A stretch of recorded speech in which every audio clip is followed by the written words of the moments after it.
Hey, everybody. Welcome to episode 66 of Power Bombshells. I am Sam. That is Mel. We are not your typical broads talking about your typical wrestling. And we are a few minutes late because we've got some shiny new things that we're going to try out on the show today.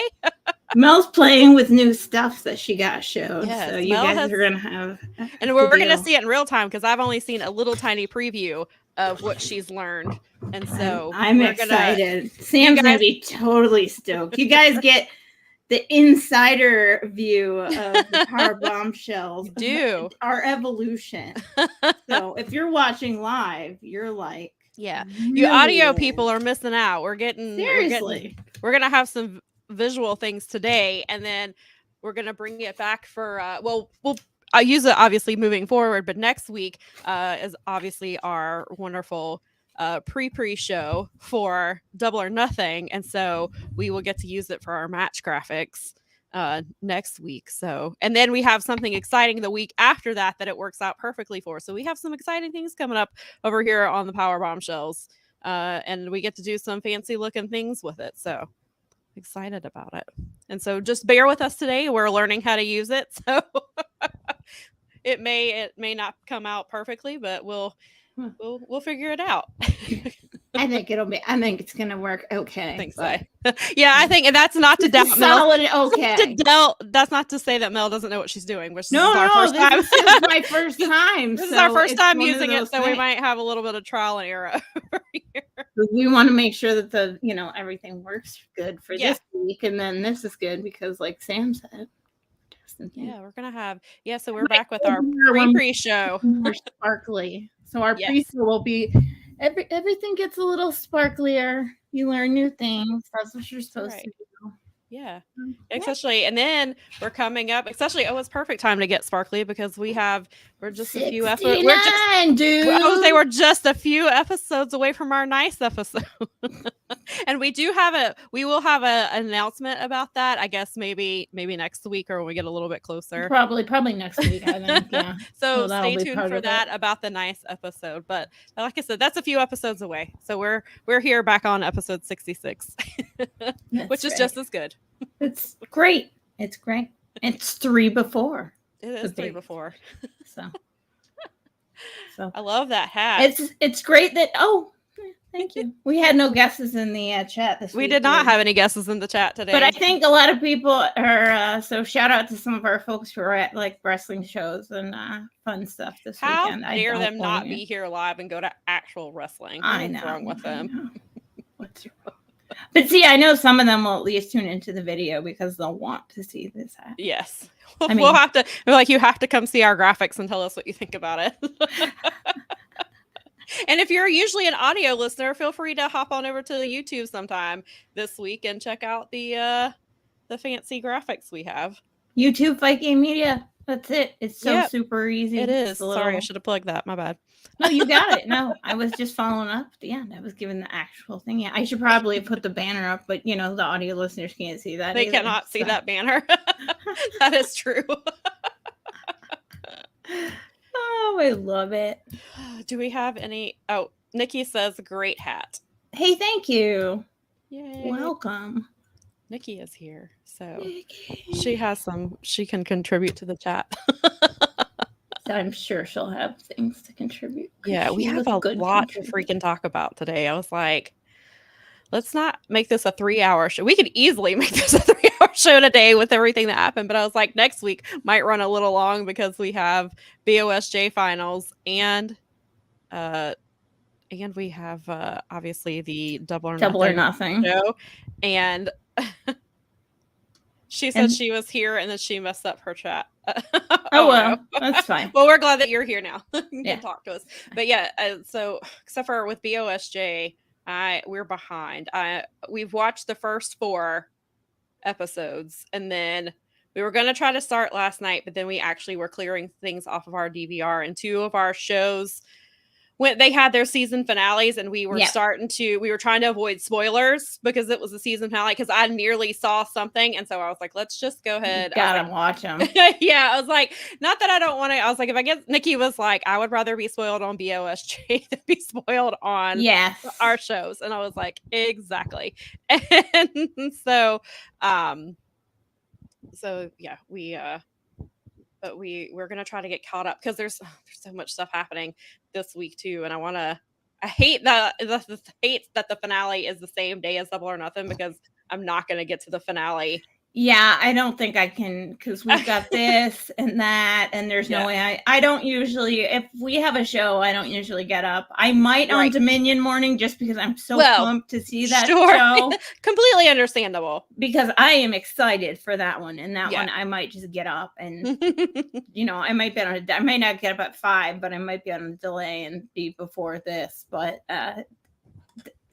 with that exception, I mean, with the Super Juniors and stuff, I'm just not going to make it before, especially with there being the kind of finals in the morning, Double or Nothing in the afternoon. I was like, I hate that we're probably going to get spoiled the final before we can watch it, but this is what happens now in 2023 when you try to watch wrestling. It'll be worth watching the matches because the people who are getting towards the ending are very quality. And so that's why, because I've thought about it, I was like, do I just because the shows have been, the one good thing is they've been really easy to watch, because they've put all the blocks at one time, and the shows are like 2 hours and 45 minutes to 3:05, so they're really easy to watch. Super lean. They are just the singles matches. And it's just bang bang bang. As soon as one match ends, they're right into the next one. And so we got through the first 4 nights, and I think we may because I think Resurgence tonight is at 8 our time, so we may try to squeeze in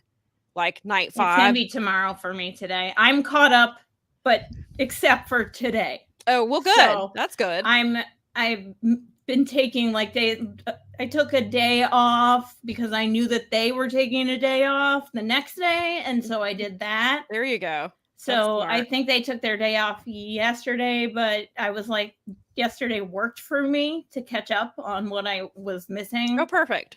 So I'm just this morning, which I'll do tomorrow, which is a good day because it's kind of a long day anyway. It's a weird day. I have a lot of empty space on Monday, so it's a perfect day for me to catch up on things. Yeah. So. It's been, what have you thought about the tournament so far from what you've seen? I have really enjoyed it. I love having the crowds back. I think that's one of my absolute most favorite things. Right. We got this backwards. We should have not. See, I could have used my Spangly. Sorry, I wasn't planning on going into BOSJ. It just happened. That's fine. No, really it's went totally that way. fine. So now I got it. Wait, check it out. I might be able to pull the right Spangly up still. I don't know. We'll see. I don't know if I can click through. Yeah. Nope, I can't. No, yes, I can. Wait. Oh, hang on. There we go. Look at that. Graphic. Nice. See, I got it. Boom. That's a BOSJ graphic. I can do it. See? We can. Look at our fancy little graphic we've got there. That's sweet. Look, we can sit next to it, or we can, Mel. Oh, no. Where did it by Sam myself? Go? Oh, no. Sam's over here. I like this one if we're going to show it. But anyway, so that's our Best of Super Juniors thingy. There you go. Next week we'll have a little bit more with it, but we're not going to go, because I think we're going to do the recap the following week, because we have a special guest coming, and it plays into that, so it'll be really fun. And I think you guys will really enjoy this guest that we have coming, and it'll be BOSJ related, which will be fun, and it'll be perfect because it's right before Dominion on top of that. So I do want to throw this up here. I did see this in the comments. Zaza says, "Hi, sorry I'm late. My boss said wanting to watch my favorite podcast is not grounds to leave work for early." And Nikki said your boss is wrong. I mean, Nikki said it, and I think that we're glad that you're here. Obviously agree. I mean, yeah, of course we agree. I mean, listen. You need to get paid. We all need to get paid. We need to make sure that we've got the roofs over the heads and stuff. So that's really important things. But also, I mean, dude, really? But we're glad you're here, though. Thank you for coming, and thank you for defying your boss, maybe, or whatever it was that you did to get here. And you only missed a tiny bit, so you can always listen back. We didn't have a special segment at the beginning. Yeah, no home corner or anything. No, we didn't have. I do have a reference we're gonna make, but I'll wait till we get to a certain section of the show. However, we did not have any guesses on Mel's hat. Nope. Nobody was here early with guesses, which is funny. Says, maybe if you next time you write me a note, I will write you a note. I will do there it. we go. Like, especially because next week is our Double or Nothing pre show. Yeah, right. So that's our big show. Excuse Daza from work for. I mean, we could just have a recurring note for it to be every Sunday at 1. Yeah. It's like, well, and then his time. So I think it's. Oh yeah, right. So it's later even. Yeah. So but we'll get the correct time. We'll make you a note. We'll get it.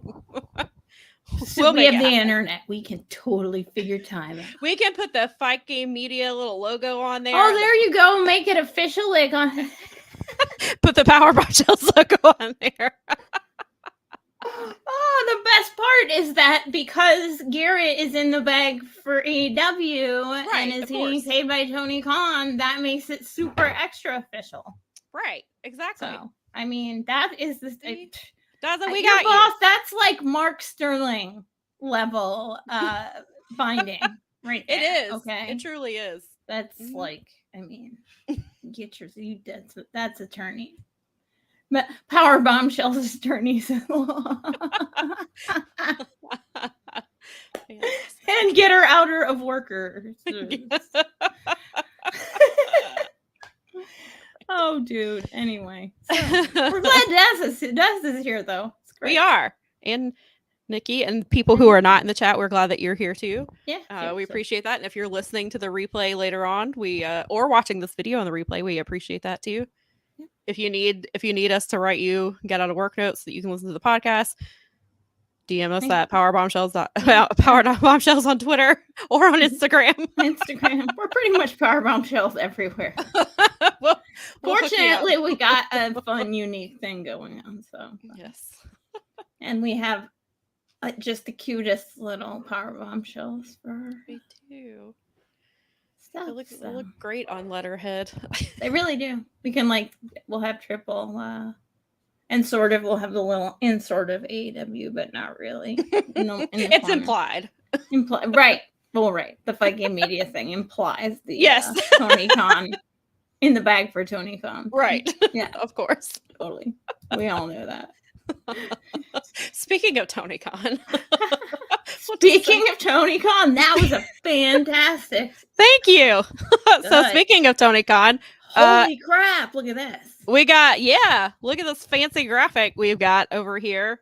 The first graphic we're going to put out. So AEW officially announced, well, I guess I should say Warner Brothers officially announced. No, actually, you know what? I think it was, I was actually reading, I think it was Henry Casey was there at the Upfronts Live, and AEW sent the tweet out like 10 minutes before Warner Brothers put it out, and so they got their timing off just a little bit. He was like, this is out, but they haven't announced it. And then like a few minutes later, he was like, Warner Brothers just announced it. So AEW scooped themselves. Good job, guys. Way to work. So AEW Collision, or if you watch the Boom Collison, which I actually, what cracks me about that is I call it Collison all the freaking time. I have had to try to break myself of that because Nikki was like, if somebody is watching your show for the first time and doesn't know, they're going to think that you don't know how to pronounce Collision. She's so right. So that is a joke. We do know how to pronounce it. So if we slip and call it Collison, it's because it's a joke from the Boom. If you are a subscriber to the Patreon, for the Fight Game Patreon, you can listen to the Boom. You can hear Kevin and James. I don't know. Kevin, the last I heard, might have dengue fever, but he does not. Kevin has confirmed in our Discord where all the most controversial news happens. He has confirmed that he did not have dengue fever and did not go on safari with another McDaniel. So and we're supposed to just believe that. Well, that's what. See, this is what I asked. That's we think the same. I said, But why would James lie to us? Exactly. He came and him. invaded his show 2 weeks in a row. Why would he make that up? So this is like the best time because all their bonus content, all the fun stuff like the Hall of Boom and the first or the second annual Hook Awards. No, the first annual Hook Awards. Rookie. Inaugural. I'm saying, sorry, you're right. Oh, I'm not going to go back to that. Oops. But that's the perfect time. A can of worms and also, and I've actually encouraged Kevin. I think that this week should be themed Kevin Speaks, and I think he might be on board. So that usually drops Tuesday mornings on the Spotify on on the free feed. So anywhere you get your free, that's the boom with James and Kevin. Yes, I am looking forward, and we love invading their show. We love listening to their show. We love being a part of the same network as them because they rock. And and Fight Game Media rocks. And they do. I don't know. It's a big love fest around here. Not really yeah. Well, we have none of that here. Kayfabe. Kayfabe. Who's that? I don't know her. Who? I think we dropped Kayfabe the first episode. That was it. Look at me, I'm wearing this hat. So back to Collision or Collision. To Collision. So there was the big announcement. It is official. It is Saturday 2-hour show, 8 p.m. to 10 p.m. Eastern time on TNT. It is TNT, right? I believe. I keep mixing it up. I think it is on TNT. Let's pull that graphic up so I can read it. Our graphic up. Yes, it is TNT. That's what I thought. And then I was like, wait, am I wrong? I believe it's 2 hours. It is 2 hours, 8 10 p.m. Eastern time. The first episode is Saturday, June 17th. It was announced exactly 1 month before. Funny how that works. You only have to wait a whole month to see it. And then maybe in Chicago, maybe not in Chicago. At Daly's Place.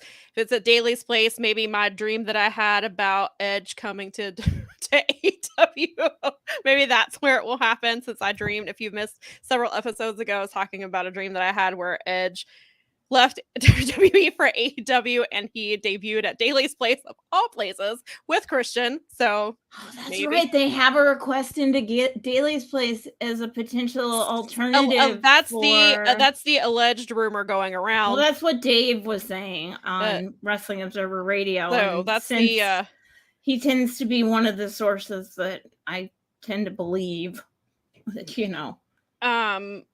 So sorry, I was retweeting. Fight Game Media was letting people know that we were alive, so I was retweeting them so that it was not coming out when we were done. So I was like, let me tweet that. Let me retweet that now. We are multitaskers. But yes, so and then on top of the Collision thing was announced, and then so they released the press release, and they had certain names on there. There were some surprises. We kind of figured that maybe that's why Miro came back the week before. And obviously Thunder Rosa is featured. From what I'm hearing, she's still not cleared to wrestle. She is potentially, there was at some point talk about her potentially having back surgery. So maybe she's just going to be an on-screen character at this point. She's having back surgery. She is not wrestling. Bob has had back surgery. Nikki has had back surgery. Right. So, yeah. So this whole time that she's been out, people are like, where is she at? I'm like, you guys, back injuries are not anything to play with. They're not a joke. Fickle. You never know how the body's going to react to things, because you can be reacting well to certain things, and then all of a sudden your back is like, nope, not anymore. You can turn wrong. He literally one day, one of the things that set his off was he reached into his back pocket to grab his wallet, and that was the last straw. His body was like, nope, that's it. Nope. You're screwed now. So that's why, I'm not. And Dave said that, and to sort of throw a little some fact on it, a little bit of information is her back is not better. Right. And she's even said she's only cleared to do very minimal things. And with the back stuff, you have to be very careful. And like I said, you could be doing things perfectly fine. It could be reacting to one type of treatment, and then all of a sudden doesn't work anymore. Not working anymore. Your Right. PT doesn't work anymore. Right. You can't do this anymore. There's Yeah, so something you else have to tweaks. It's yeah, so not this is definitely not something to rush back. So my guess is she's gonna be an on-screen character of some sort. I don't know if it's a management I hope position. so. She's been doing Spanish commentary. She's gonna do a little bit of commentary for Collision. Which wouldn't hurt because it would be nice to have a woman on the woman's perspective, on yes. well, they haven't had any women at the table really ever. They haven't.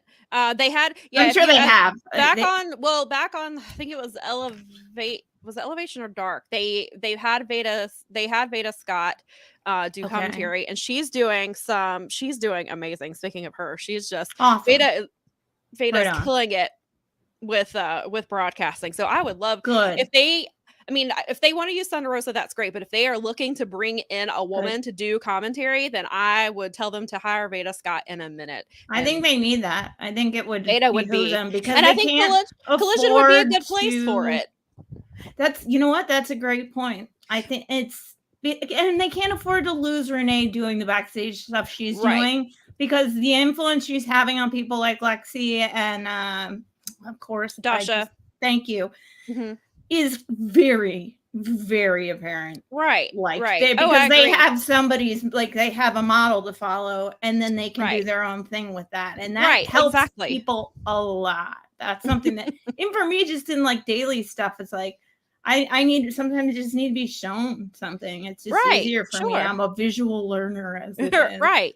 Well, and you thought Renee has become such an important, because people are already familiar with her and her work. She's seamlessly moved into this. We have the stuff, the segment with MJF the other night where he slapped the microphone out of her hand, which apparently was not planned, but she played it perfectly. She is a total pro at this stuff. And so she is a huge asset to AEW. So you can't afford to lose. And I don't even know that she wants to do commentary because she apparently had her she didn't exactly I can't remember exactly what she said about her time on I know she said she wasn't ready for commentary when she was on Raw and stuff like that. So that's not something you just throw somebody into. That's I like her. I like her for what she's doing because she's very, you said, seamlessly is the perfect word, and I look forward to what she's wearing every week. Too. Oh yeah, she always is on She looks spectacular. Her makeup and her hair and makeup always look great. She always has cool outfits. I'm like, God, she is so great. She's like,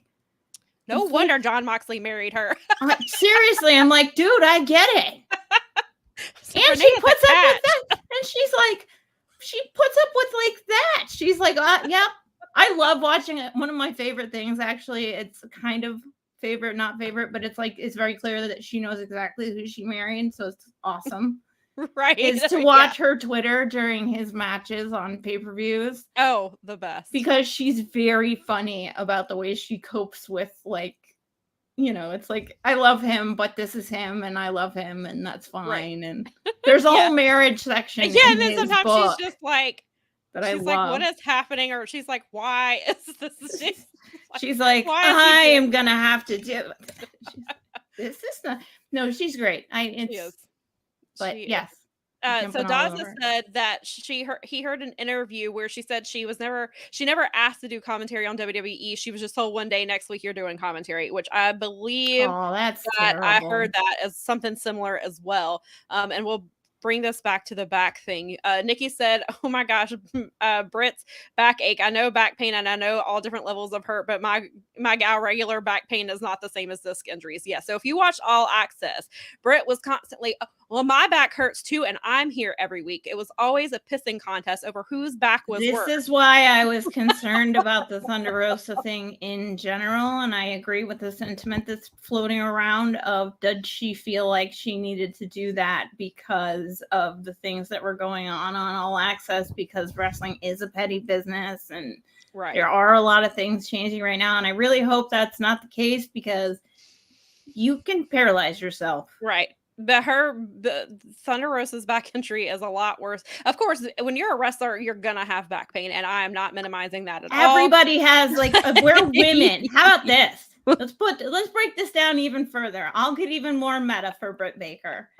If you are a woman and you have reached the age of where you get your period, boys. Ooh.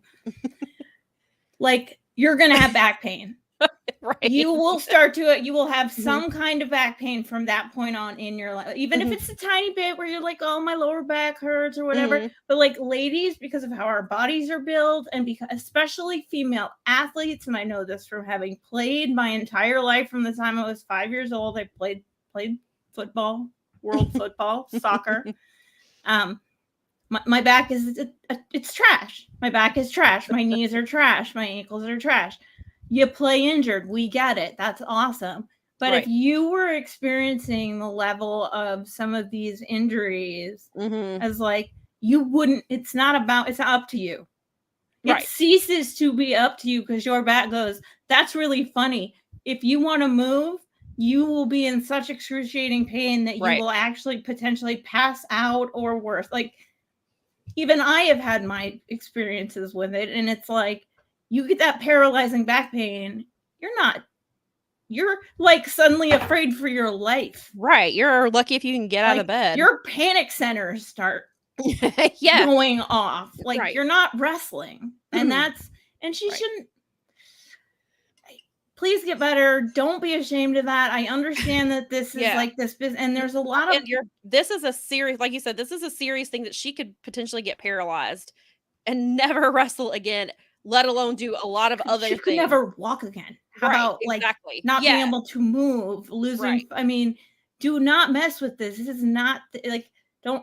I hope there's a weird, I can't tell, and it looks like that. Maybe it's just a retrospect thing, because wrestling is what it is. So even though this shit was filmed a year ago, it's still relevant in so much as wrestling is wrestling. So the things sort of like, and then they were doing it to like promote the show as well, like to promote the show. I don't like the crossover. To promote the show, Britt went right back to, Adam can't wrestle, and he would kill to get in a ring, and Thunder Rosa could, and like she was like compare, which you cannot compare concussions and back injuries. You can't compare and I get back injuries with back injuries, right? And I was like, and I get what she's doing. I know she's in character. I know that she's hurt, but it's just it's very unfortunate that that's the route that they went, because it makes her look like she doesn't care about anybody else but herself, and it makes her feel like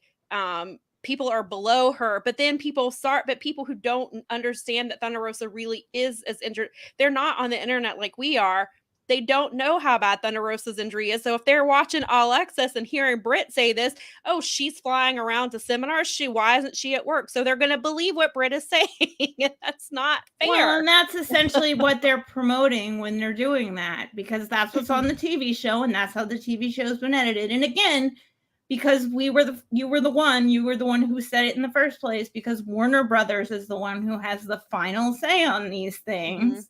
This may not be driven by Tony, but it doesn't matter, because that influence that's going to leak into the consciousness of the fans that are watching on Wednesday and Friday, or just Wednesday. Right. And they don't change the channel when All Access comes on, and they just leave it. So then they hear these things and not realize that she's, part of this is in character. They're going to take this as, oh, Thunder Rosa's not really that injured. I don't like her. She won't come to work because, I just don't like, and she's she's a dentist, but she's also a medical professional. And I know she's in character, but I think deep down in her, like, shoot self knows that, like, you can't compare illnesses. We can't play this is worse than that, or that is worse than this. That's pretty much what they call ableism. It doesn't work that way. Everybody's case is individual, and it's their specific thing and needs to be dealt with specifically. And it's a case by case situation. I think one thing I think that people don't realize, and it makes people a little more serious, is that when you realize is that when someone sees a back doctor, they're not just seeing some like orthopedic they're seeing a neurologist. Yeah. Because your back is attached to your brain. Right. And that's really important. I've heard. So I've heard. If you want to be like walking around and doing things and like having your internal organs function and all that sort of stuff. Otherwise, have at it, because it's definitely worth. I really hope like that don't mess yourself up. Right. That's why I'm hoping this is an on character, just a way to get her on TV so that people don't, because so that we talk about it and make clips of it and right. put it on the Thunder internet. Rosa she's really over, even when she was the champion in that her title reign. We can talk. That's a whole other episode about how they handled her title reign. But we're not going back to that. She's still really popular. She's really over with the crowds. People are frequently asking about her, so I think it's smart to put her on TV. Yes. This may have been a Warner Brothers decision. Maybe they're like, "Hey, we really like her. Please, find a way to put her on TV." For whatever reason. So, however she ended up back in this position, I'm happy for her. I hope that she doesn't overdo it to make these TV commitments. I hope it's something that's minimal for her, that's not going to cause her a lot of stuff. Maybe she just does quick, backstage things. Maybe she is on commentary with a very nice, comfortable chair. And she can, so hopefully it'll be nice to see her back on TV, and it'll be the whole point was I don't think she's wrestling anytime soon, and I think that people need to understand that it doesn't. If what we've been hearing for months, because this is something we've been hearing for months, is that her back is just really bad. It's to the point where she's potentially going to need surgery. If she needs back surgery, that's going to take a minimum of 8 weeks just to get cleared to do certain things. So like it's a process for her, which is why it's taken her, because she's been out of the ring for more than half a year already, because that shows you how bad that back injury is, that she hasn't even been cleared to do that stuff. So I highly doubt she signed a 5-year deal and wants to sit on the sidelines. Yeah. Thunder Rosa doesn't strike me as the person that just wants to sit on the sidelines and sit in catering and collect a paycheck. She doesn't strike me as that type of person. No. So, but yeah, so back to this poster of people that we were surprised to see. Right. Andrade is on this poster. And apparently, according to what Andrade tweeted, he was surprised that he was on this poster. He did not know that he was going to be used. The rumor going around is that CM Punk actually wanted Andrade to be on this show, that he vouched, or that he was like, hey, because supposedly, before we get into all the other stuff, Punk is supposed to be helping with creative for Collision. And apparently that was one of the people that he had, I guess, asked to work with, or asked to be featured on the show, which I guess was apparently Andrade didn't know that, but would not surprise me, considering communication sometimes is little lax. They've struggled. Joey Janela has talked about it with the way his time in AEW ended. It just happened with Leva Bates like 3 weeks ago. She was unaware that both, because she did wrestling things and backstage stuff. She apparently, from what she says, did not, or from what we've heard, did not know that this was coming. Communication is just sometimes not their strong suit. This has been an ongoing thing. Not there. Sometimes. Right. I don't know if they just if they don't have like a specific communications department, they have like 3 or 4 people doing like 17 different jobs, or what's happening. But I'm like, now you're starting to go into other countries and things like that. Like, the communication is something that you need to have in place. Like, you need to revisit that soon and figure out, because apparently miscommunication is what led to this part of the CM Punk issue, because it seems like it's almost entirely what led to, it sounds like there was like a big communication breakdown, and I'm sure there were things that were known, that were being told to Tony and people in positions of power, that were not being acted upon, or if they were being acted upon, they were not being followed up with. Whereas okay, well, I brought this issue to you, and okay, well, I resolved the issue. Well, did you tell the person you resolved the issue? Yeah, right. And because of course, so obviously CM Punk was not in the promotional stuff, which I didn't expect him to be, because I assumed that because Tony obviously had a big announcement that night. So my guess was, okay, they're going to announce Collision, and then he's going to announce CM Punk is coming back. That was his major announcement. And so I was like, oh, of course he's not going to be in the promotional stuff if that's their big surprise. And again, this goes back to when CM Punk was originally coming into the company. Everybody, this was obviously the worst kept secret in the wrestling business. That's kind of how they played it. It seemed like that's what they were doing this time as well. Everybody knew he was coming back. We all knew Collision was happening. Kind of the same thing. And somebody made a really good point. They were like, would you want Warner Brothers to spoil CM Punk's return by showing a little tiny flash of him like that? You don't want to, not in the wrestling business. Not when you have a pay-per-view. Really. I mean, that's a big, big announcement. That's something that you like. Right. I mean, and I personally, I would not have announced it. I would have let him come back at Double or Nothing. Oh, that's what I would have done. Interesting. I didn't even think about. I would have just Double or Nothing was 2 weeks after that when that announcement was supposed to be. I would have just had him come at Double or Nothing.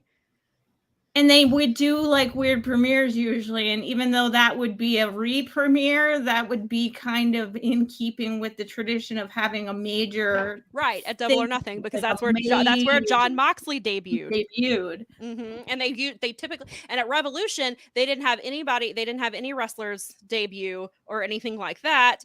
So this would have been the perfect time. This would have been a way, or this is where I don't have an issue with the way they do that. They should tease that, because they are not sold out. No, they're not. That's how you sell.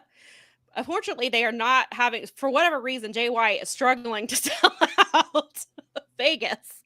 I don't know what Jay White. Maybe it's because Jay had a few months off. Maybe, yeah. So Jay's been busy selling out All In. He had to sell out Wembley. Oh, and well, it's that was a lot. That's a lot recharging.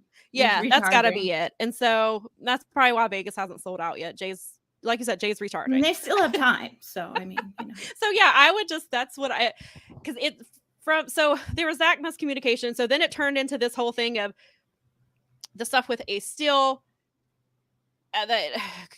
They were originally like, and I understand, like, you've got to get news out as you learn it. But it seems like their news was getting put out without the full picture. And so then wrestling fans, of course, blew things out of proportion, because that's what happens. What? And then surprisingly. And so it's a fine line that you have to walk of getting information out as you know it. But then when you get more information, most logical people can step back and look at the whole picture. Okay, this is what we know now. Apparently, CM Punk did not want to be included in promotion for Collision. He wanted to just wait until obviously the United Center, that whole thing.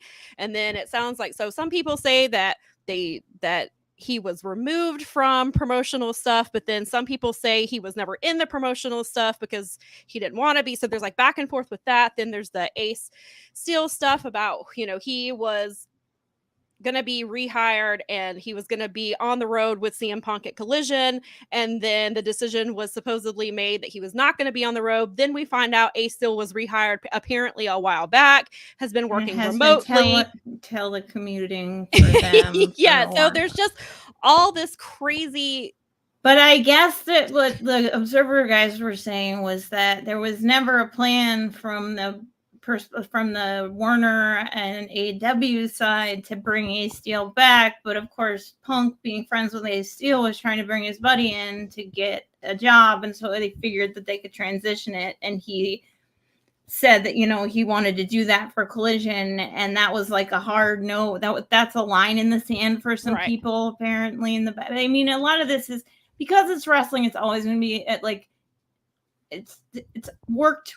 It's always worked. It's always living on the edge of reality anyway. Sure. So, right. And so, but I mean, those things are still Warner's call. But this is like a question that even Jim Valley asked yesterday, and it is a good question. Is like, so on the eve of this major thing, though, you have like a big blowout. You walk away. Suddenly, it's in question where we were all going to the United Center next week, and that's all good.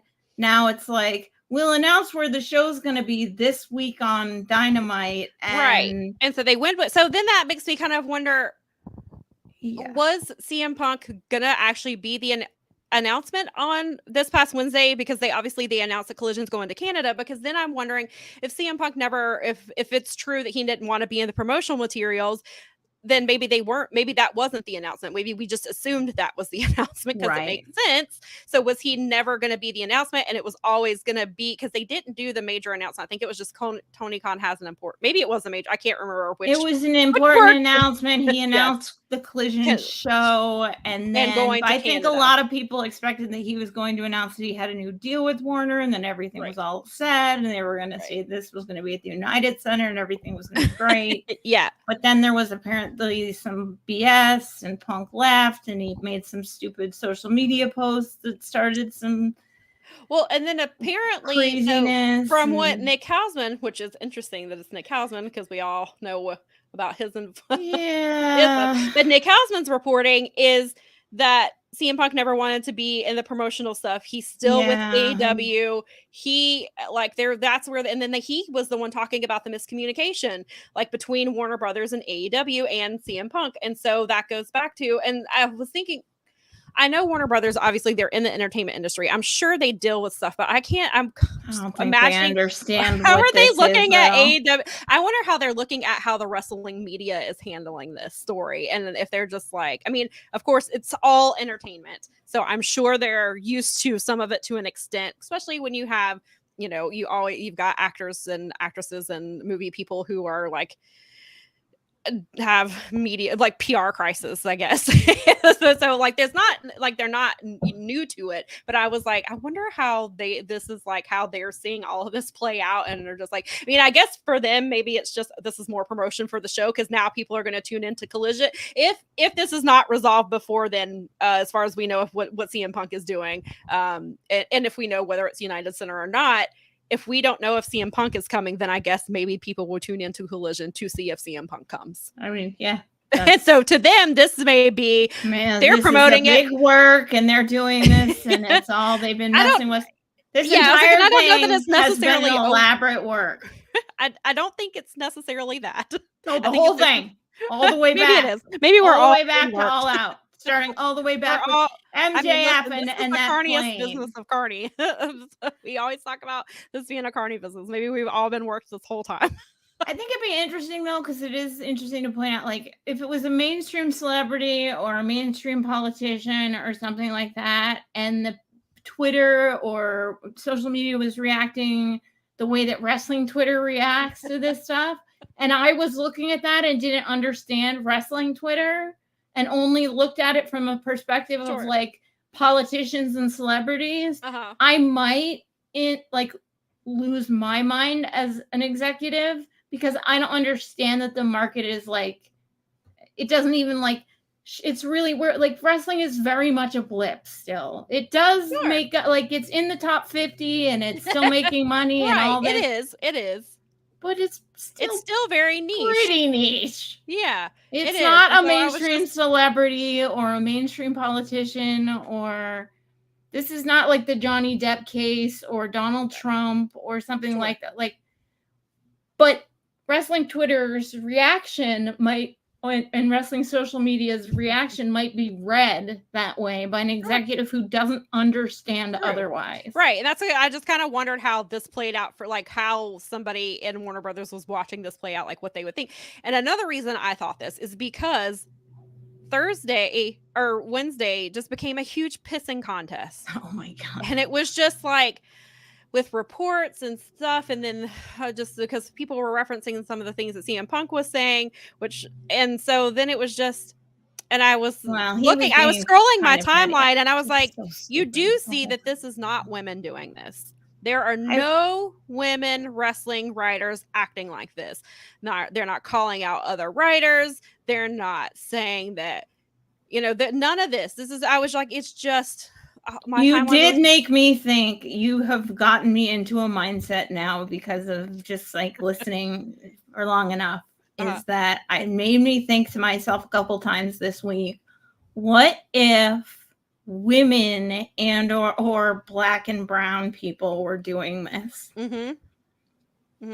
What if this was a bunch of women, and or black and brown or other persons of color doing if it different you know what I'm saying, if it wasn't just a bunch of your standard average. And I don't want to get overly I I don't want to scare any people away in our chat or anything. I don't want to pull any. We already did that one time. I don't want to trigger anybody, but I did have a moment where I thought to myself, what if this was like Sam and me acting like this out in the, like we were famous and it was like her and I and we were out there and we would get tons of like pub. I mean, people would be following it like crazy. But can you imagine the words that they would be using that should not be used?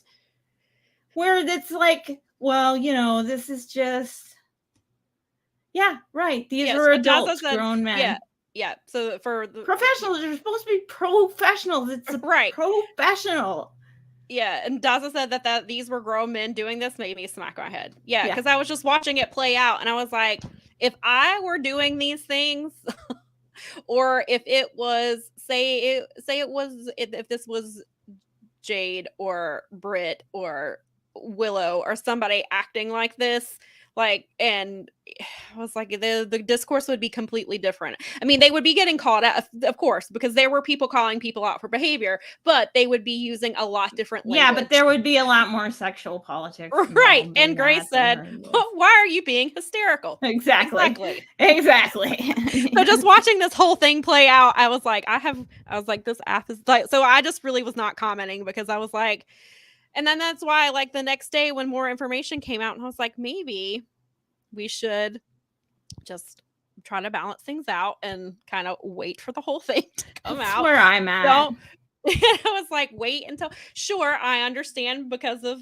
Punk's history that this all could be exactly how some people expected it to go. But if it is true that, like, he didn't want to be in promotion for it, and then there was some miscommunication there, like, that's understandable. So, like, let's just, I mean, I know it's wrestling Twitter and we can't just relax. Like, we have to have the information right away, and we have to make it. What's weird to me is having been in the building the week before and having Tony's, like, that was not like worked giddiness. Like, that guy was genuinely excited. Like, something, whatever it was, something that was meant to be announced Wednesday got changed. Right. When it was announced Wednesday. Right. And I had even, whatever that is, we had even wondered, like, was the announcement going to be Punk, but then they had a backup announcement in case something happened? I mean, because even with live TV, things can happen, not just because it's CM Punk. I mean, obviously with CM Punk, you probably have to have a little bit more. You probably have to have 4 backup plans.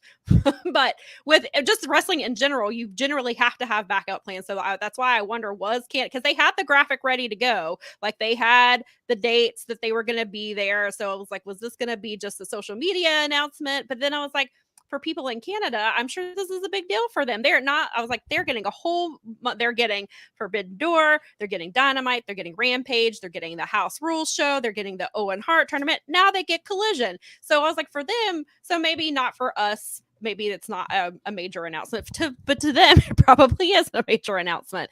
But yeah, you are right. He did seem very excited about whatever that announcement was going to be. Not that he wouldn't be super excited about taking Collision to Canada. Sure. I just don't know that he would have been that excited. Like, and people that are in the Fight Game Media group that I definitely trust, and they are definitely, they know what they're talking about, seemed more certain that this was going to be bigger than what it was. And it was kind of like, oh, like there something weird. There's something went different than it was. Which, I mean, welcome to life. Right. Well, and then there was another thing that was interesting is obviously a lot of people thought the Max deal was going to get announced on Wednesday. Right. And then somebody tweeted, I can't remember, somebody who was at the upfront said, no, Max deal was announced, but All Access is going to be aired on Max. It starts June. Yeah, they put out a press release, but they, like, instead of making a really big deal of that, they kind of downplayed that. And so that was why some people were like, wait a minute, like, this is weird, because they were I think a lot of people that I know were convinced that they were announcing that they were going to be on streaming and that they were going to be, and they were going to do pay-per-views on Max, and or at the very least, All In is going to be on Max. I think, and that's going to be interesting though, because I think people don't realize, and people forget this a lot, and even like the Observer guys like drive me crazy. I like yell at them sometimes, not that they can hear me. I know they're listening, yeah, of course, but it's like, but not everybody in the Euro. I don't think everything in the Euro or the Euro has Max. Like I know that Ireland, like he can't get that Max. Like he can't get HBO yeah, and Max, I had heard some people. I think I saw some comments about like how is this got to be working on international rights deals, right? And that's what I saw something about TV deals for like Canada and like other countries, like because those aren't in place yet. And they're like, is that what's taking so long to? Is that why they didn't announce it at the upfronts? Because they're trying to fix. Is why didn't, because it sounds like it still feels like Max is still going to be announced at some point. I still think that's coming. All Access seems to being on there seems to be like a green light that it is coming. They still haven't announced how to watch All In yet. I know we've got some time. They're big getting the Collision announcement without there. Double or Nothing is next week. Like they've got to get through that first before anything. But yeah, so it's just very interesting that it didn't go quite. And even so, had the CM Punk thing like not had happened, it sounds like regardless, like they weren't announcing the big, whatever the rate still is. It sounds like they weren't actually announcing Max. And so even without the Punk stuff on top of that, it feels like, it just kind of went off course or not the way they thought it was going to play out. And so then so it seems, and so when Wednesday was not, I mean, it didn't play out well, but they're still getting Collision, like AEW getting a third show 4 years in is 2 hours. That's a big deal. Yes, it's on a Saturday night, which is not a great time slot, even with CM Punk there, because my friend was like, they're going to get killed when college football comes back. And he was like, there's so many other sports options on you Saturday could have night. The Rock, UFC pay-per-views. Right. They had, so there was a boxing, UFC boxing. No, it was boxing, I think last night. Yeah. So, I mean, they've got a lot against them, regardless of CM Punk being there or not. CM Punk is not, I mean, obviously he would bring in viewers, and I think Warner Brothers, I understand Warner Brothers wanting him there, but you can't, I don't think that they are, but I think they're realistic. They're not, Warner Brothers, they're not stupid. They've been doing this a really long time. They understand that, they're going to have to deal with college football. They're going to have to deal with these other things. They're going to have to deal with the fact that people go out on Saturday nights and are not home watching live. Mean, that's the they will be thing. Watching for, they'll be watching off their DVR if they watch it all. So, I mean, there's fortunately, we have a lot of family people in the group, and because they're parents or whatever, right? Like they were making the point a lot, and this is like a good perspective because I mean, we're single. It's just us and our dogs. We may or may not, but for families, a lot of the people that have youngers are saying, that kiddos are saying, this actually kind of works better for us because we are all home on Saturday. Right. And we do. And so there is I guess because Saturday night's main event used to be, I mean, when it had its run, it had a solid So it's just, I think it's all going to depend on, I really think it's going to depend on what kind of show it is. Right. And, because some people have made the argument, why wouldn't they bring back Saturday morning wrestling? Because they're like, that's how I got into wrestling. And I would watch cartoons and then I'd watch wrestling. And they were highlights and stuff. Right. Yeah, exactly. And so they were like, and so I guess it's the same kind of thing. Like you said, parents of children are, especially if children of a certain age are already going to be home. The kids are either going to be up watching it with them, or they'll, or watching the first hour or whatever with them. And then, or the parents will have put the younger kids to bed and just and then they'll turn on Collision. So maybe it'll be goofy enough to hang with some of the other Saturday night sports fare, because you never know. I mean, at the right sports bar, at the right group, at the right place. Yeah.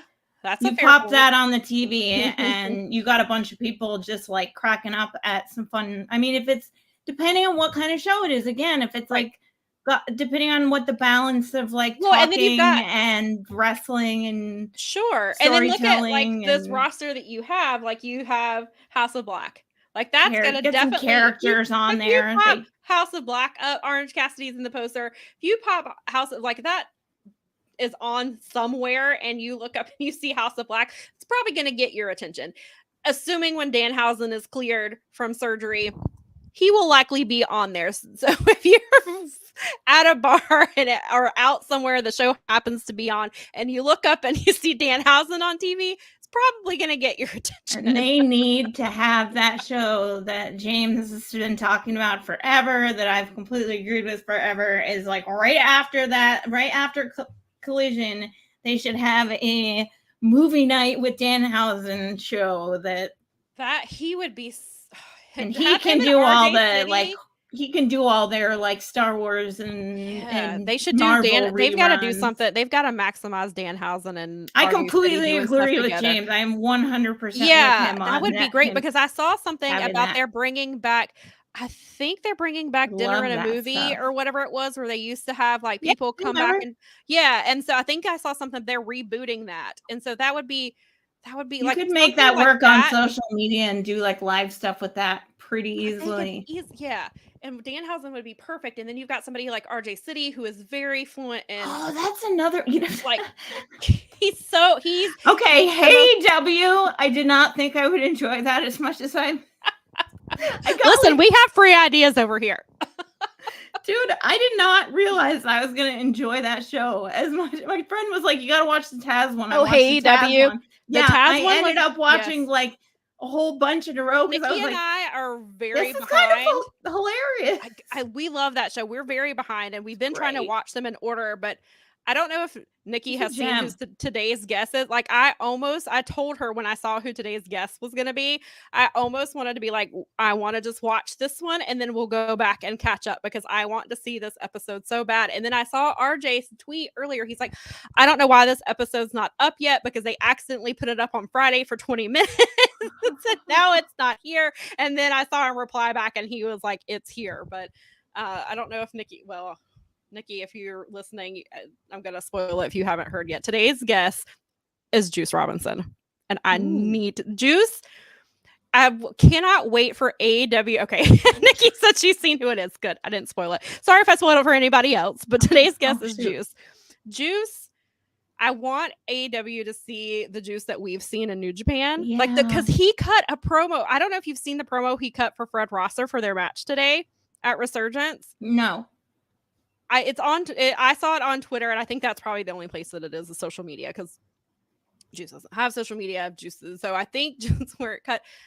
I was like, this is the Juice that I wanted to see cutting promos with Ricky Starks. Like, this is what I wanted. I'm like, please don't hold Juice back from TV because Juice is 2020, 2019. He's an incredible promo. He's so good. U.S. champion Juice was some of my, and then like crazy G1 Juice was some of my favorite Juice.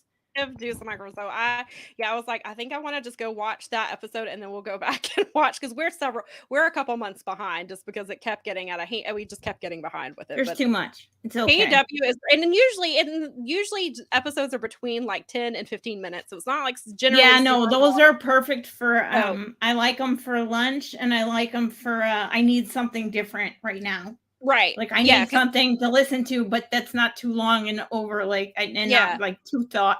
If you have not seen the episode with Eddie Kingston, do yourself a favor and watch it because I don't know if Eddie was in, I don't know if he was, because it was really early on. So I don't know that he had seen the show. I don't think he knew RJ City's sense of humor and the way he does things. And so Eddie, and I don't think they told him so they could get the true Eddie reactions out of him.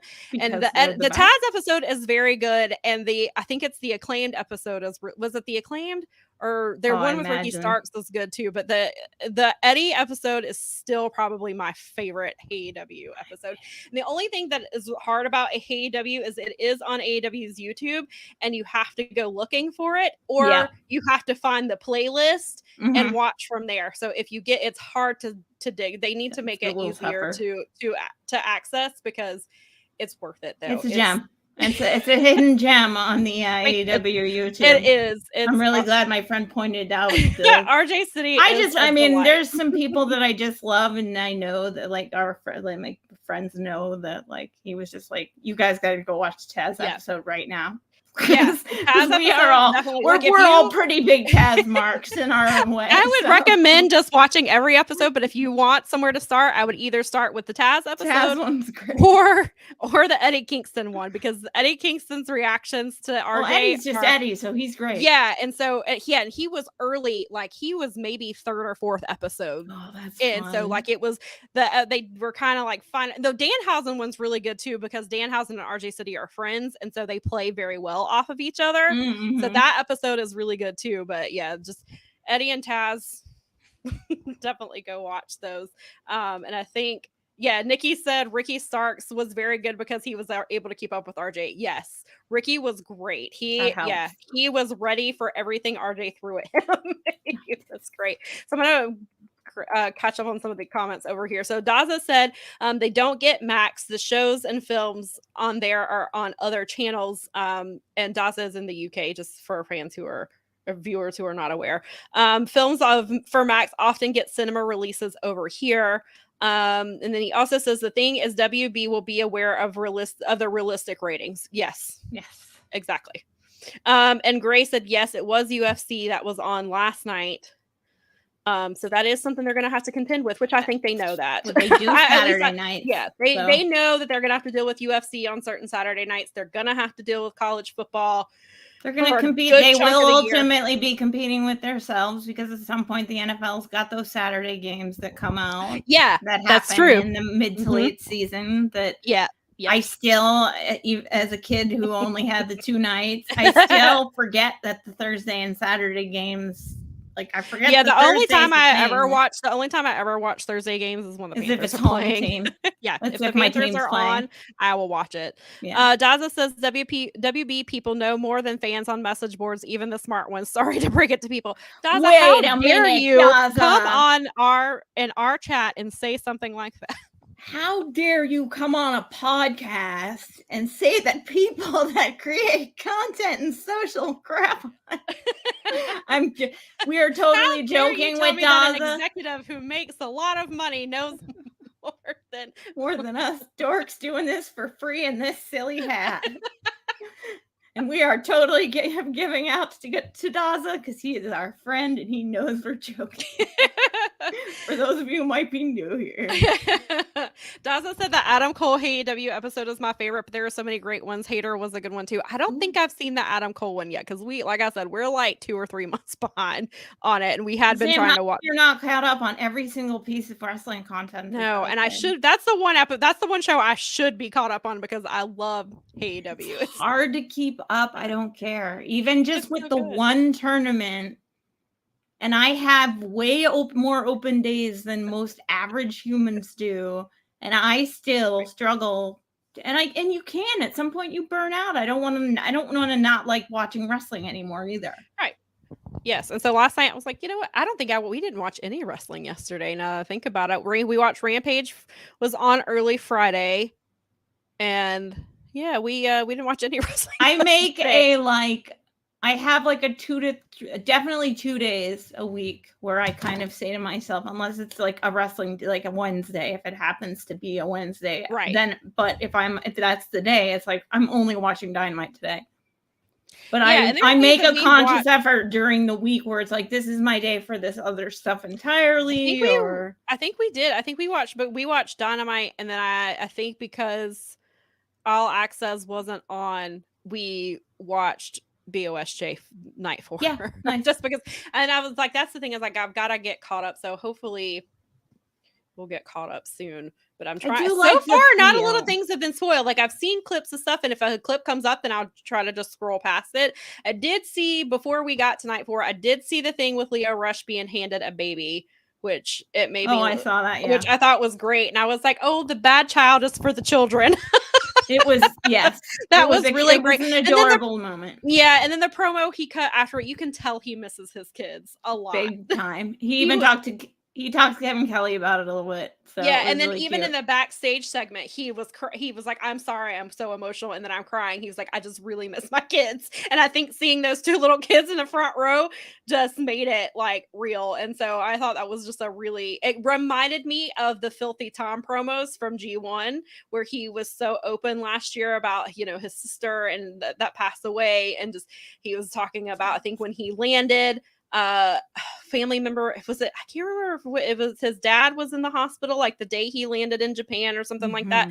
So it just I thought it reminded me of that, and I was like, it's nice to see wrestlers be vulnerable in the middle of a giant competition like this. Like that it's easy to forget that they're humans too, and they're dealing. And like he said, Leo was like, I do this not for me, I do this for my children, and I do this for the fans. And it feels very much that way. So but yes.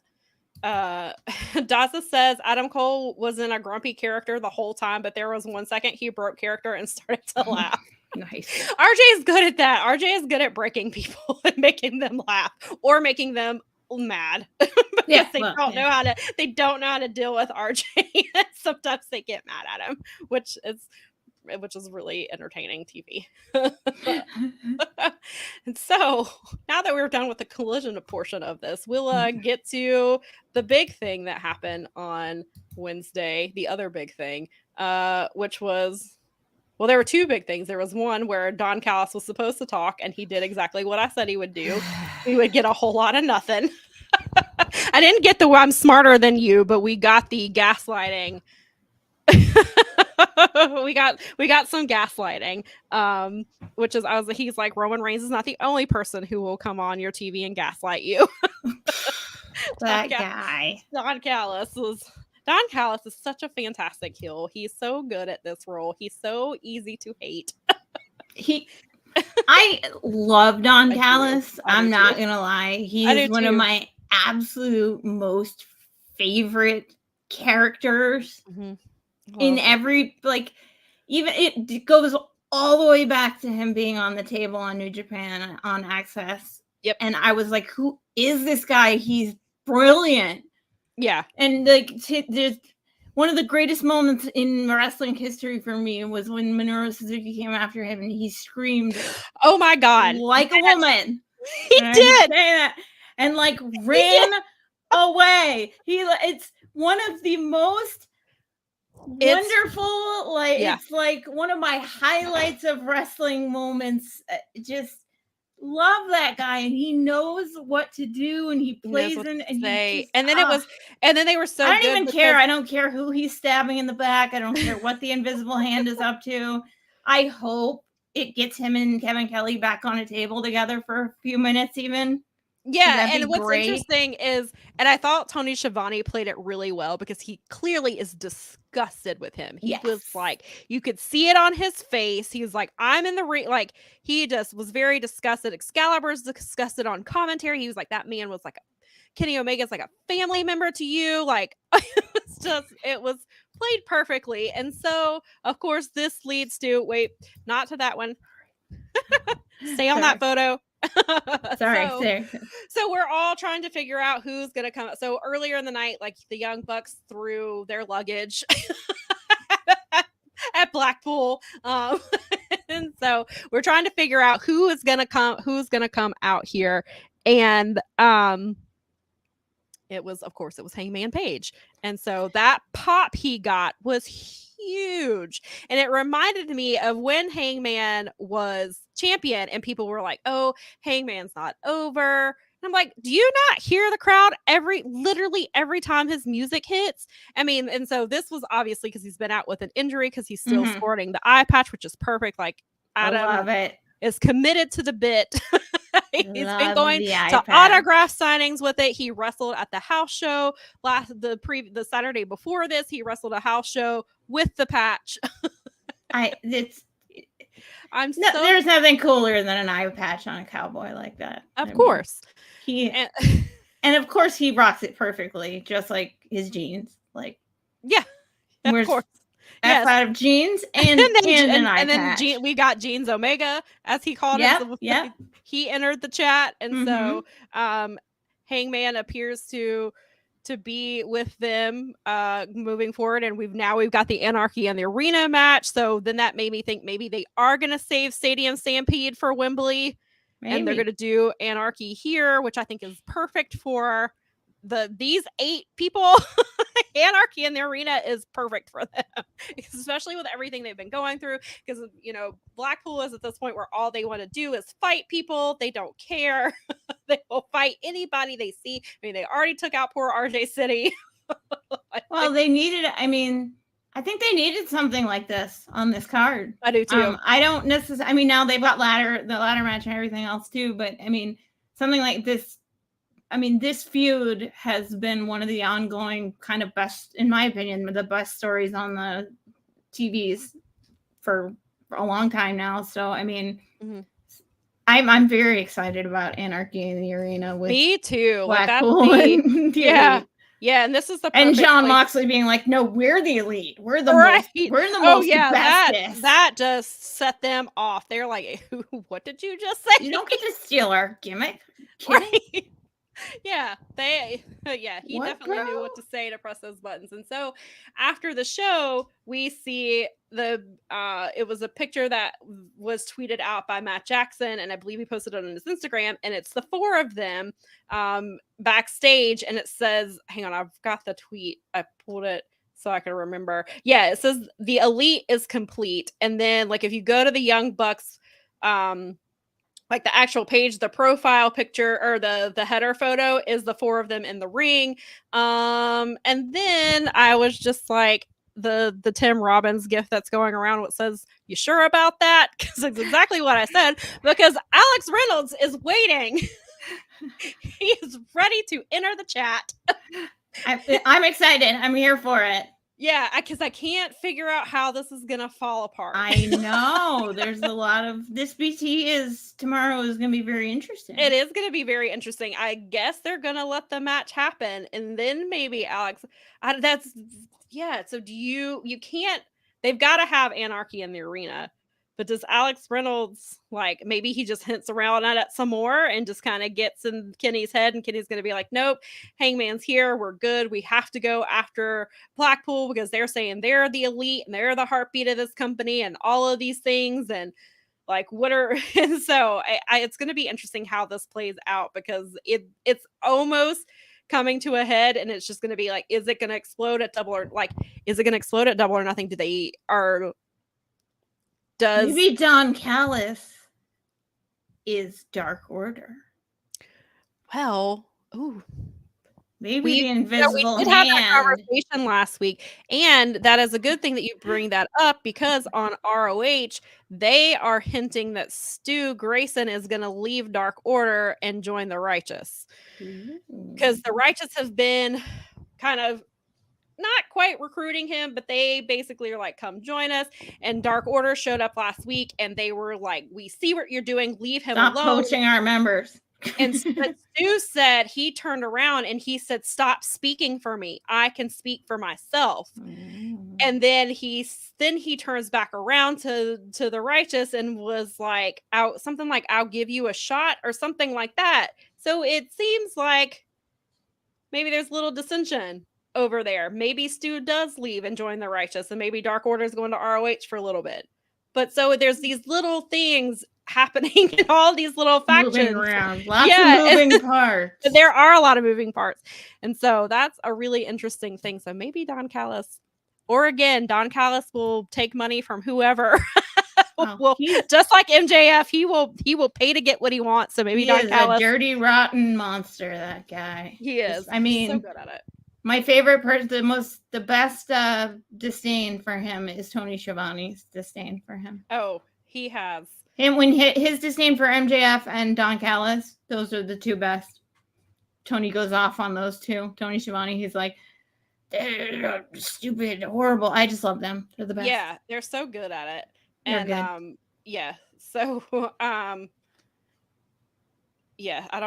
know. Yeah, Nikki pointed out, she was like, "We can't have Stu leave Evil Uno. I don't care." I know. It's just so weird. I do kind of I have seen that Stu like he's done some single stuff, and he's which is nice to kind of see him get away from that and so show how good of a wrestler he is by himself. But he and Eva Luna are so good together, obviously, because they've tagged forever.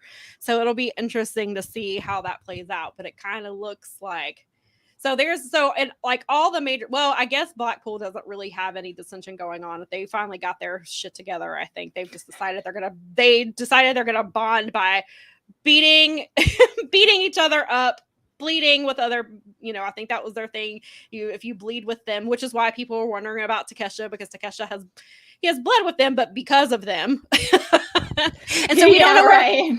But we also don't know where Takesha fits into this, because we've got the Anarchy and the Arena stuff. So what happened? Like, I assume Takesha, I don't know that he will be involved in any way, but then so there's still that. If he did show back up though on that, I would I and many other people, I imagine, like me, would lose my mind.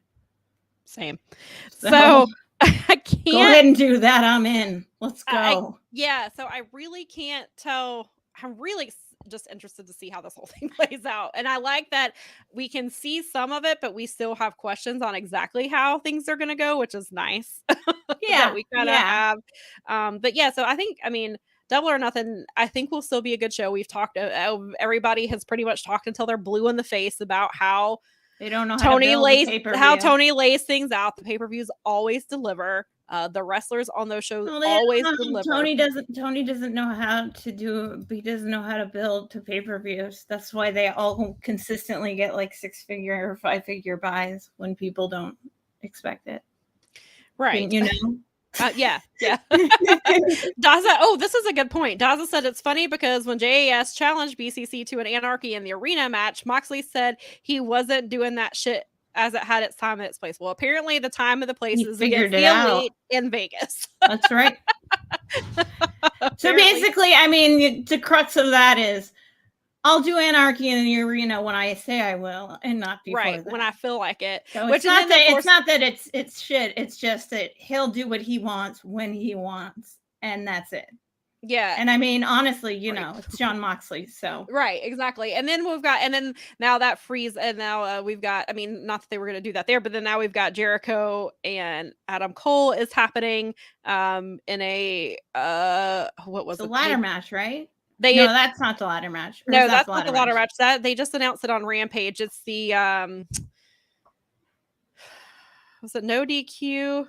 That's it. It's something like that. Yes, there's every match. Just about every match has stipulation. It's a stipulation. Yeah. Yes, but that match I think will actually be pretty solid. That one was like a no holds barred match. Yes, and then Jericho, because he was bitching about the fact that you got your guys outside, which I think everyone saw. Which listen, why did you're just mad because you didn't think about it first.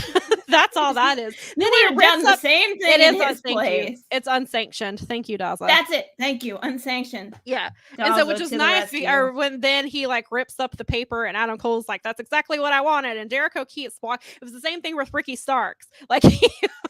Well, you're doing a contract signing on Wednesday for this match. I'm like, what is that going to be? Is that going to be Moxley trying to stab somebody with the pen? Probably. Maybe that's where Alex Reynolds comes in. He stabs someone with the pen and then rubs the contract on them and he's like, there, the match is signed. F everybody. And he walks off. Maybe this is where Alex Reynolds comes out and is like, hey. I got something. I've been trying to tell you something. Remember when he's going to tell me he saved him a piece of peanut butter cheesecake? That's it. If you watch BTE, you will understand that reference. If you know, you know. Exactly. If you know, you know.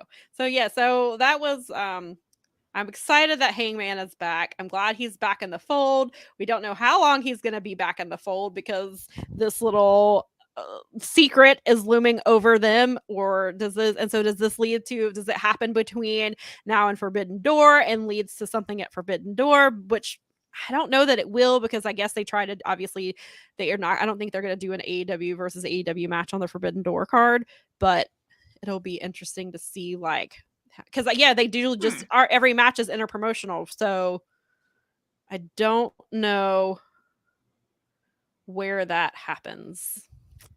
It'll be interesting to see, or maybe it You've happens in the got lead up Double or Nothing, and then you've got like there's so Forbidden- Dominion will be, and so yeah, Forbidden Door is the next pay-per-view after Double or Nothing for AEW at large. Yes. Right. So that'll be interesting. This whole thing, it's definitely, I think, is going to, spread out over the summer and lead into All In. And then we've got All Out at the end, Grand Slam, which I completely forgot about until like 2 weeks ago. Like, all the Canadian shows, the new show. Yeah. I mean, they're kicking off a summer like tour in Canada. And they've got a major story heading into all of these things. So yeah.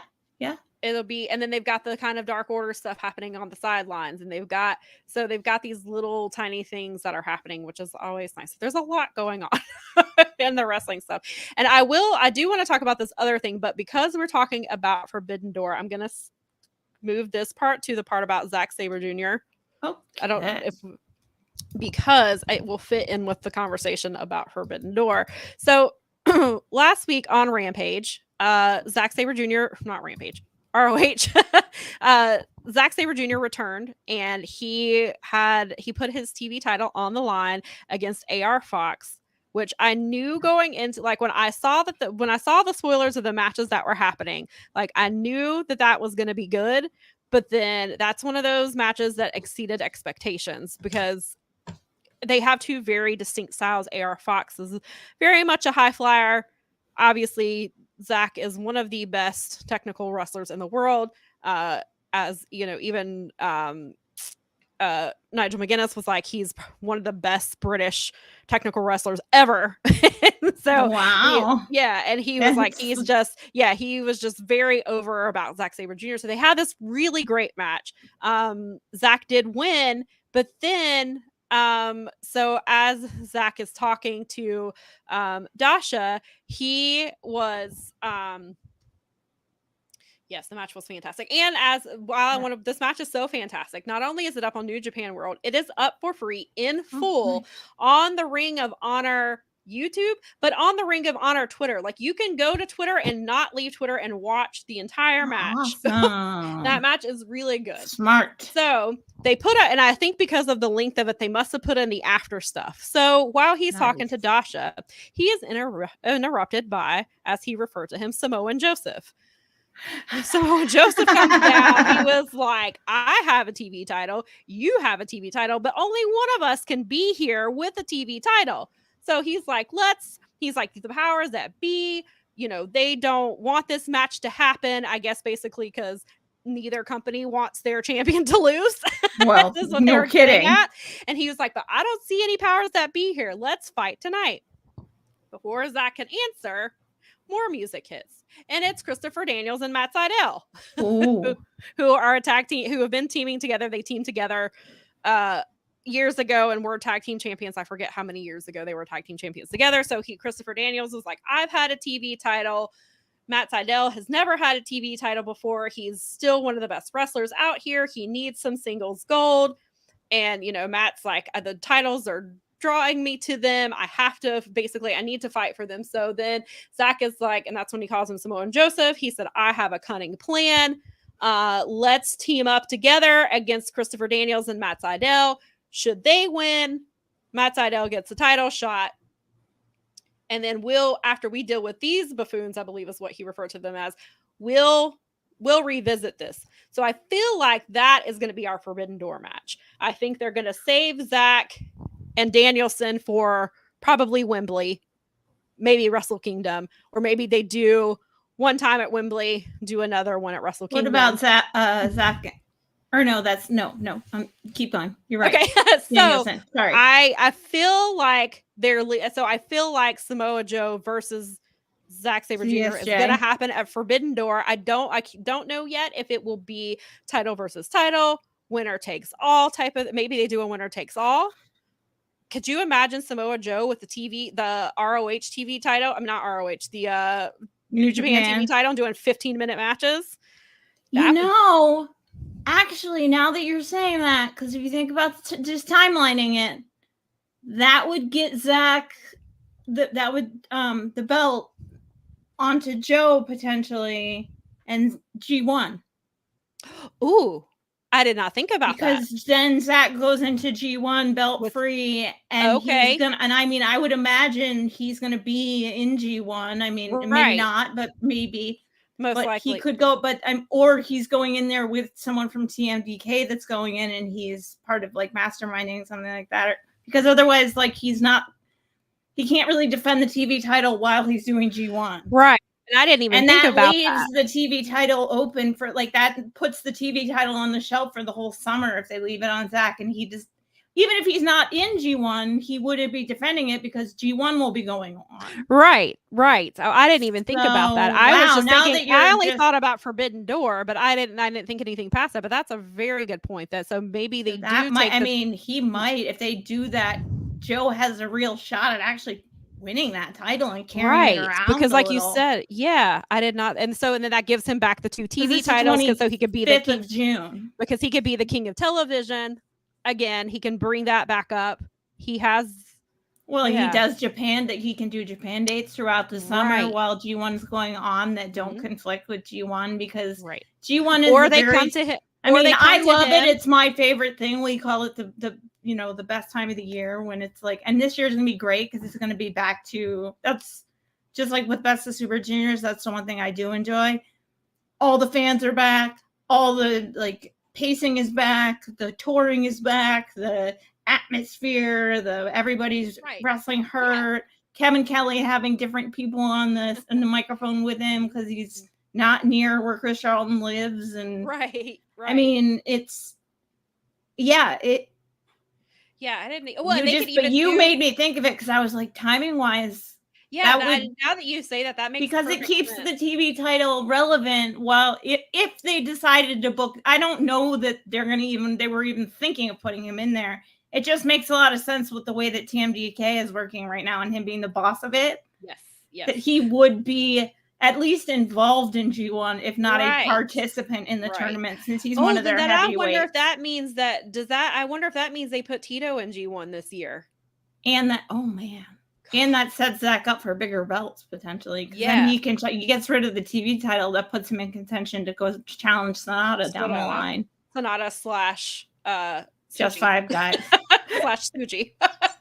If Suji beats Suji, or if Suji beats him, then it's a whole pile of. Well, so they can kind of do like they've been doing with Kenny and the US title, where people are coming to him. So if Samoa Joe doesn't go to Japan, people who are not in G1 can come from New Japan and come wrestle him for the TV title as well. It's a way of keeping the title relevant.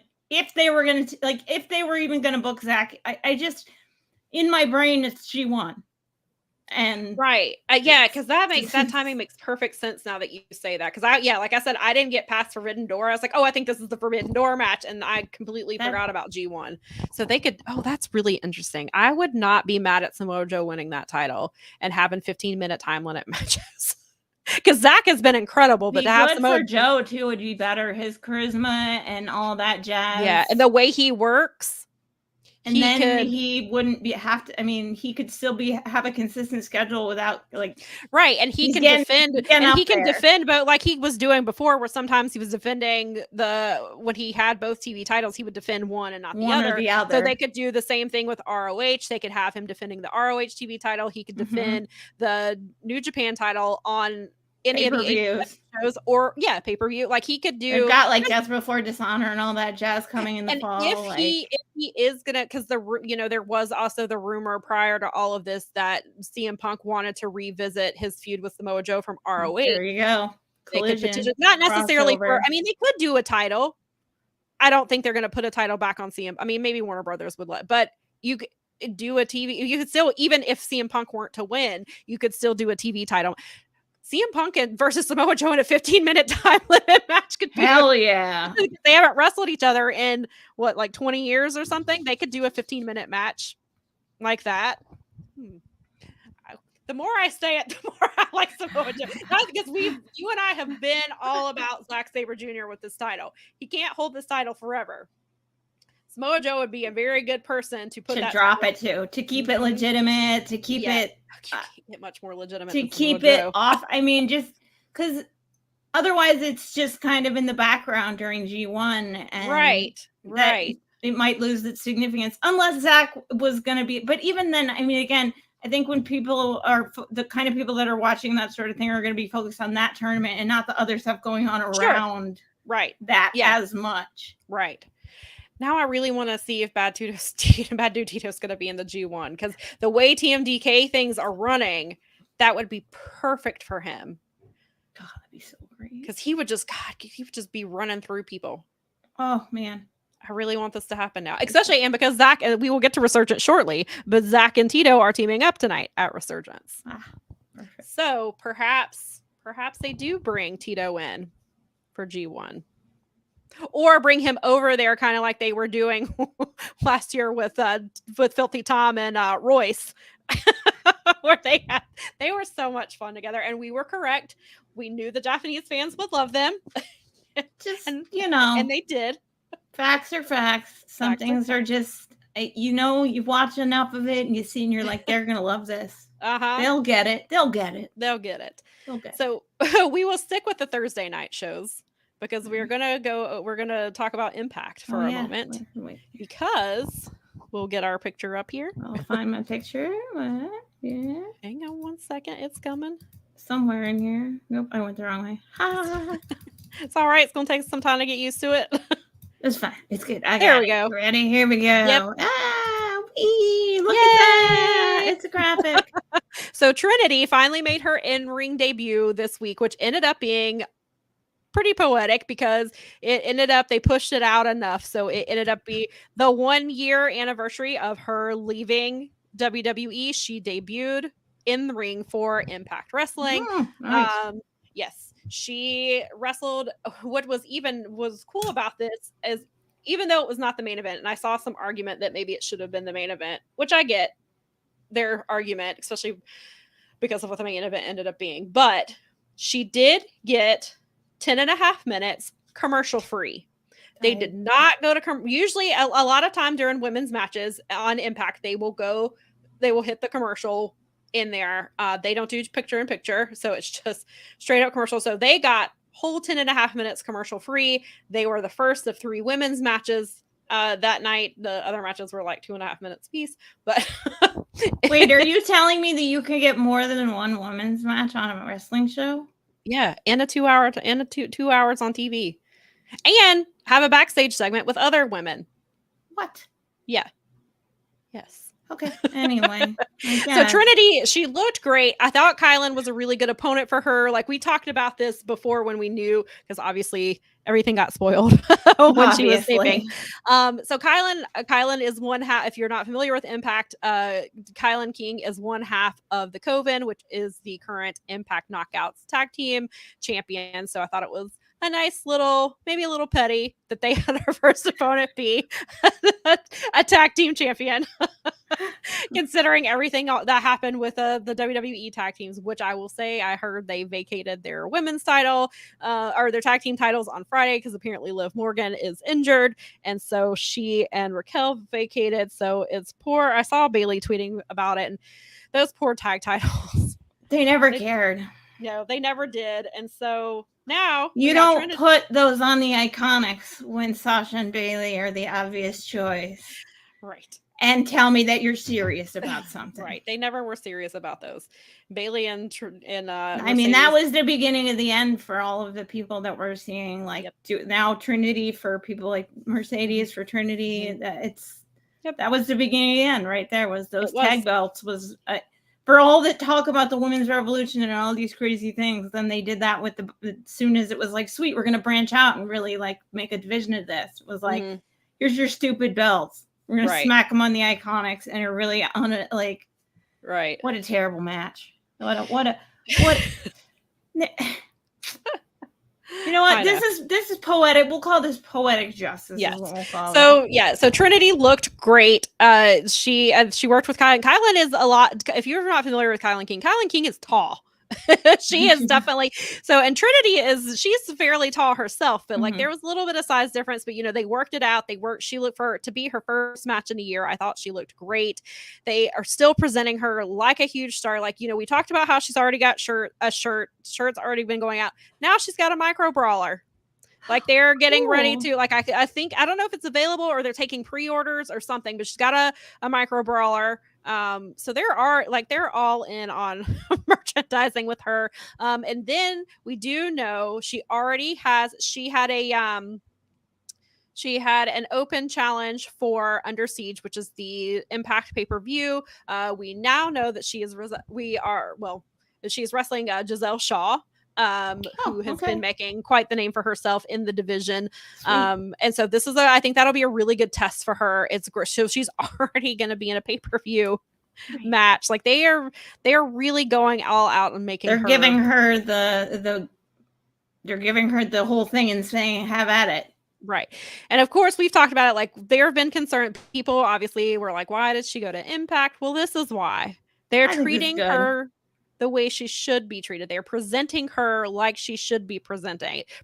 They are, they're cashing in on her. They are having merch for her. They're putting her on their pay-per-view. They've already, in the first episode where we see her, she's in a segment with your two biggest women, that are your two most popular women, Deonna Purrazzo and Jordynne Grace. Like, she's already in that thing. She's already told them, whoever wins, I want a shot with you. I'm here to win gold. Like, so she's already, like, I think Impact was the smart decision. No matter how long she stays, if she stays 6 months, if she stays a year, if she stays 5 years, however long she stays, I think going to Impact was the smart move for her. And it was there because it's reestablishing her. And like you've said, she's got to learn who she is as Trinity, not as Naomi. She was Naomi for a very long time. Who is she without that? So Impact is such a good place, I think, to do that. Right. I really do.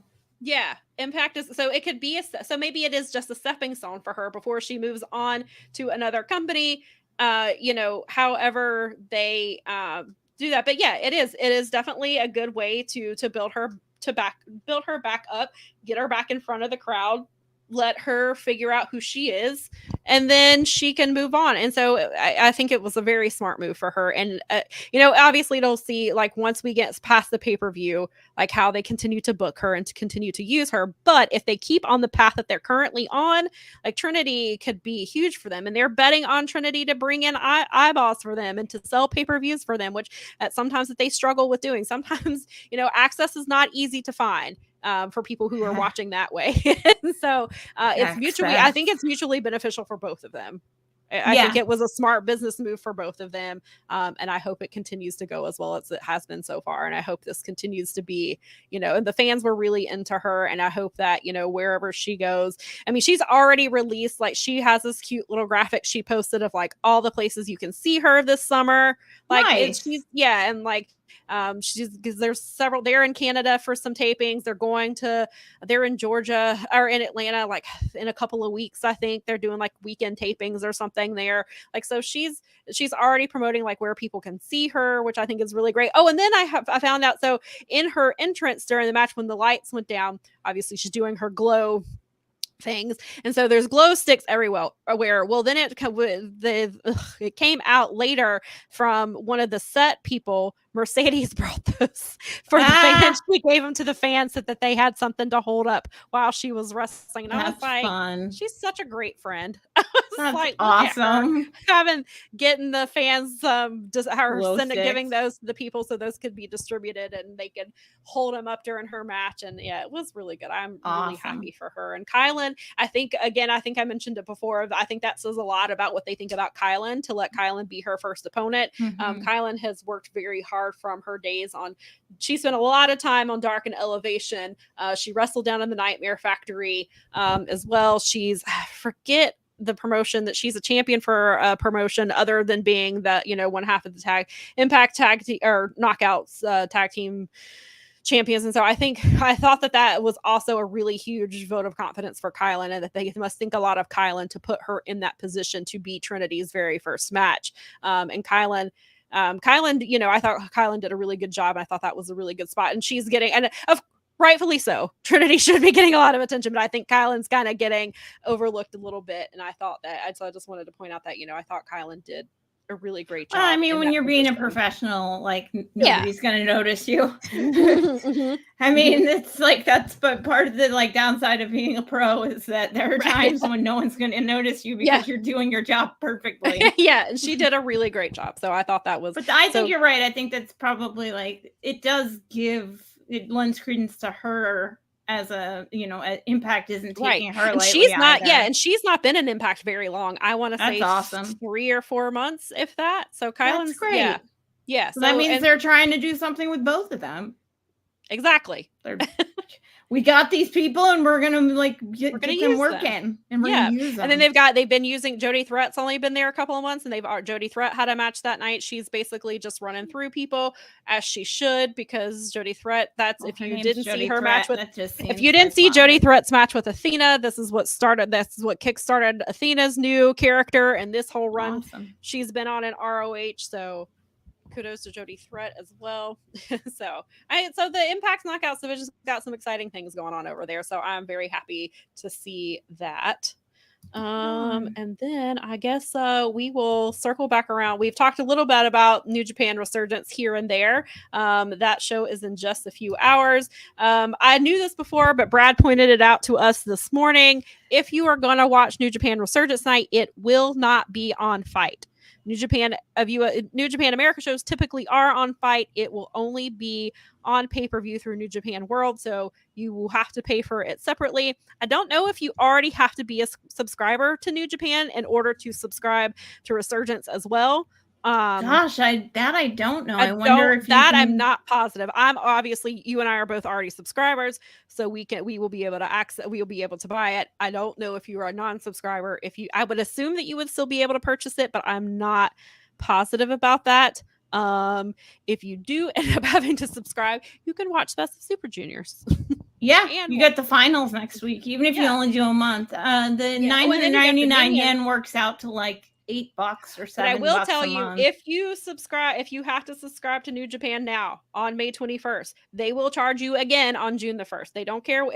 Payment is the first till the end of the first, and the first here. I mean, the first there is the 30th/31st here. So you will always be charged, but you will be charged on the first, no matter when you sign up. If you sign up on May the 30th, they will charge you again the next day, the first of every month. So that's government level. Yeah, just be prepared. So if you sign up today, which will be worth it, they will charge you again on the first. Just be aware. The pay-per-view, sign up on your credit card that has no foreign transaction fees, because then you don't have to worry about foreign. Or you can pay it through you can do it through PayPal. That's how I do it. They still charge you. Yes, so I do mine through PayPal. They fee you. So they fee you less than the bank or the same as the bank, but I have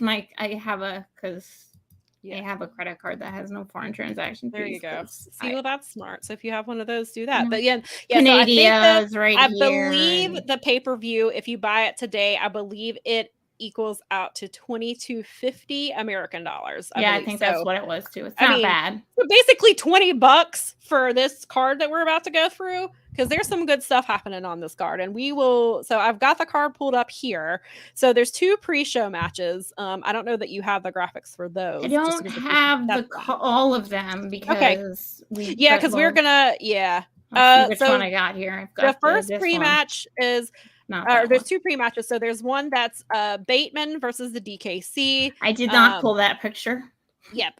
So DKC, if you watch Strong, he was there. Well, Bateman was too. Bateman was towards a lot of later last year. He was in Strong pretty often. And so that should be a really good one. And then we have Christopher Daniels, the ageless Christopher Daniels, who's been wrestling for 30 years. He is wrestling Alex Coughlin, which should be incredible. And Alex Coughlin, Tony announced on Thursday, Alex Coughlin will be wrestling Shibata on ROH on, I believe it's the June 1st episode. So if you are not subscribed to ROH, I mean, maybe they'll put that one on YouTube as well. But now might be the time. I would recommend, for me personally, just because I enjoy ROH, it's worth the $9.99 a month. I know that there's a lot of subscriptions out there, and I know with the economy the way it is, it's not the easiest thing. But if you have the $9.99 to spare, I would highly recommend it because there's some good stuff there. So we also have, I don't know if you have do you have a graphic for the street fight? I don't. Okay. I really only have the women, and I wasn't able to like pull everything that's into fine. this time. Next week I will be a graphic machine. This week was our test week with graphics, and I didn't now we know how to use it. Well, so and I didn't want to overwhelm Mel out. with like 50 pictures that I sent, so I sent only a few. In fairness, I did ask you, and I even I asked Sam not to like overdo it because I didn't want to. Well, and I didn't. Yeah, we didn't want to. Go crazy. But now I know what I'm doing, so it's perfect. So now, perfect in time for the pre Double or Nothing show next week. We will have all of the graphics for you. You'll feel like you're in a special graphics specialty thing. Yeah, exactly. We'll debut doing it right. This is what I'm going to put that right there. Okay, that'll work. So we're talking about Resurgence. We are talking about Resurgence, so we'll leave that there. So there is the street fight between Fred Rosser and Juice Robinson. This is leading back from the Collision shows in Philadelphia and DC, which I still need to watch, but I know what happened. And so Fred Rosser has been egging Juice on about Tony, talking about how he bought Tony a seat to the show, which leads, I will find the Juice Robinson promo and I will retweet it from the Powerbombshells account because I need you guys to see it. Actually, I think it's also on the New Japan Instagram. I think when I went to go look for some graphics yesterday, I think I saw it there, and I will put it in our Insta story too, because this promo is top tier Juice Robinson level promo, and it involves Tony. It's and not involves her, like she's not in it, but he's talking about her. You'll see. Just I will share it because you need to see it. So that will make this street fight should be really good. And Fred Rosser, if you've not seen Fred Rosser much since he's gone to New Japan, Fred Rosser is killing it. Like, he was the New Japan's strong champion for a while, and he was a great champion, and so I'm really excited for the street fight. Then we also have, speaking of TMDK, with Bad Dude Tito and Zack Sabre Jr., they will be taking on El Barbaro Cavernario. I hope I'm saying that correctly. Yeah. And Virus. So that sounds like that should be. I don't know. Have Zack Sabre Jr. and Tito teamed up before? I don't know that I remember. I don't know that I remember them teaming up before. So that should be interesting. But, if you've listened to us long enough and hear us talking about Strong, you know that we are huge Bad Dude Tito fans over here. So I'm excited to see him with Zack Sabre Jr. And now I'm excited at the possibility that he might be in the G1. Yeah, right. Now I'm going to hype myself. You're welcome. I'm going to be upset when they release G1 and if he's not in it. See what happens when we put our brains together? Yeah, right. And then we also have in this show, we have Tanahashi versus Will Ospreay. This is for the IWGP United States Heavyweight Title #1 contendership tournament match. Oh, I did send that one. Okay, I wasn't sure that I couldn't. No, remember. you found that too. one. Okay, good. I pulled some too because theirs fit almost perfectly into that little slot there. Yeah, and this should be a very good one. And then the winner goes on to face. Who is the other side of the bracket? I have forgotten because there's another bracket, right? Yes, and I'm like the worst person because I'm not paying. Usually, I remember this. As I should be, because and we also weren't sure. I guess that the outcome of this is like the potential to have the Kenny Omega Will Ospreay match at Forbidden Door is kind of the it seems Kenny like the end result here. Right. It seems very obvious where this is going, which is not a bad thing. Not for me. This was a match that we weren't. This was a match that we weren't sure about because. While Will Ospreay was cleared a few weeks ago, was saying he was still having trouble getting shoulder strength. That'll be interesting to see how that plays into this match. If Tanahashi plays into that, kind of works that shoulder a bit. And also, I just remembered while we were talking about this, Tanahashi has a new shirt, and it's about him losing his shirt. Teeth. It's about him losing his teeth. It's like the way it's spelled out. It's got the T and it looks there's like a gap, so it looks like his teeth are missing. And I think it says no. They were saying no Hashi, which I think translates to no teeth. It's perfect. I love it. I personally would have put an apple on there too, because obviously That's why Tana keeps losing his teeth, is because he's biting into apples. My guy needs to invest in an apple corer like I do. Cut it up into little Gotta pieces. I'm with Nikki. It's the best shirt ever. That's one that I am considering purchasing at some like point. I laughed out loud when I saw did that too. shirt. That was like, that is perfect. Yeah. It's just great. I love it. I'm so glad that they made a shirt. And I think it's great. I don't know. I mean, maybe it will translate well with Japanese fans, but I think they knew that. They're like, American fans will buy this. That's fine. That's fine. They will buy that. So if you want to get, if the algorithm wants to get it right once in a while, that's fine. Right. Yeah. So this match will be really good. I do expect Ospreay to be the winner here, because I think the obvious thing when we saw this, we all assumed this is going to lead to Ospreay versus Omega at Forbidden Door. Which is probably what's going to happen, but it'll still be a great match because it's Tanahashi. Oh, it'll be great. Yeah. I mean, Tana's always, even Tana delivers. He always understands the assignment, whether he's going to win the match or not. He knows what to do. This show sounds the ace of the universe. Good. This show is like, this is a really good show. It is a really good show. So then we also not that expensive. No, that's what I'm saying. For like $22, look at what all you're getting. So we're getting also Chaos, which is Okada, Rocky Romero, and Ishii. Who I don't know why I didn't download that. That's like, that picture should be like emblazoned on my wall or something. And Ishii is like reluctantly, I don't think he really wants to be involved in this, and they kind of roped him into it. Yeah. They are facing Blackpool Combat Club. They are wrestling Jon Moxley and Wheeler Yuta and Shooter. Right. We get to see Papa Bear get back together with Roughneck there. He's got his. Do you think he's gonna like turn on and be like, "You abandoned me, Dad"? Maybe, because we've talked about Shooter's Shooter's ultimate baby face, like next to he's getting close to Tana levels of baby faceness. He's got the same hair. He's got the same hairstyle. He does. You know what? But Nikki also pointed out his hair looks like Naito's, and it does, because it's got just that there's certain things that he does, and every once in a while when he does his entrance, and for a flash, my brain like fills in Tanahashi, even though it's because of this the way that it's hanging, but you're right, the Naito thing too, with the hair, greasy. He's got so it's like a nice picture of like Naito, sweaty. Which is so funny because Naito is he goes back sweaty, and forth. Pretty. Yeah, all right. And so it's funny because Tana is obviously ultimate baby face, and Naito is more baby face now, but Naito has been, even when he was heel, he was super, everybody loved him. Everyone loves Naito. so it fits that Shooter is kind of right now has aesthetics of both of them. Yeah. But so that match should be fun, but that'll be interesting. That's a good point. That'll be interesting to see how Shooter plays this, or if he gets a little jealous of Wheeler Yuta taking his dad from him. Well, yeah, I mean, they'll have a big fight.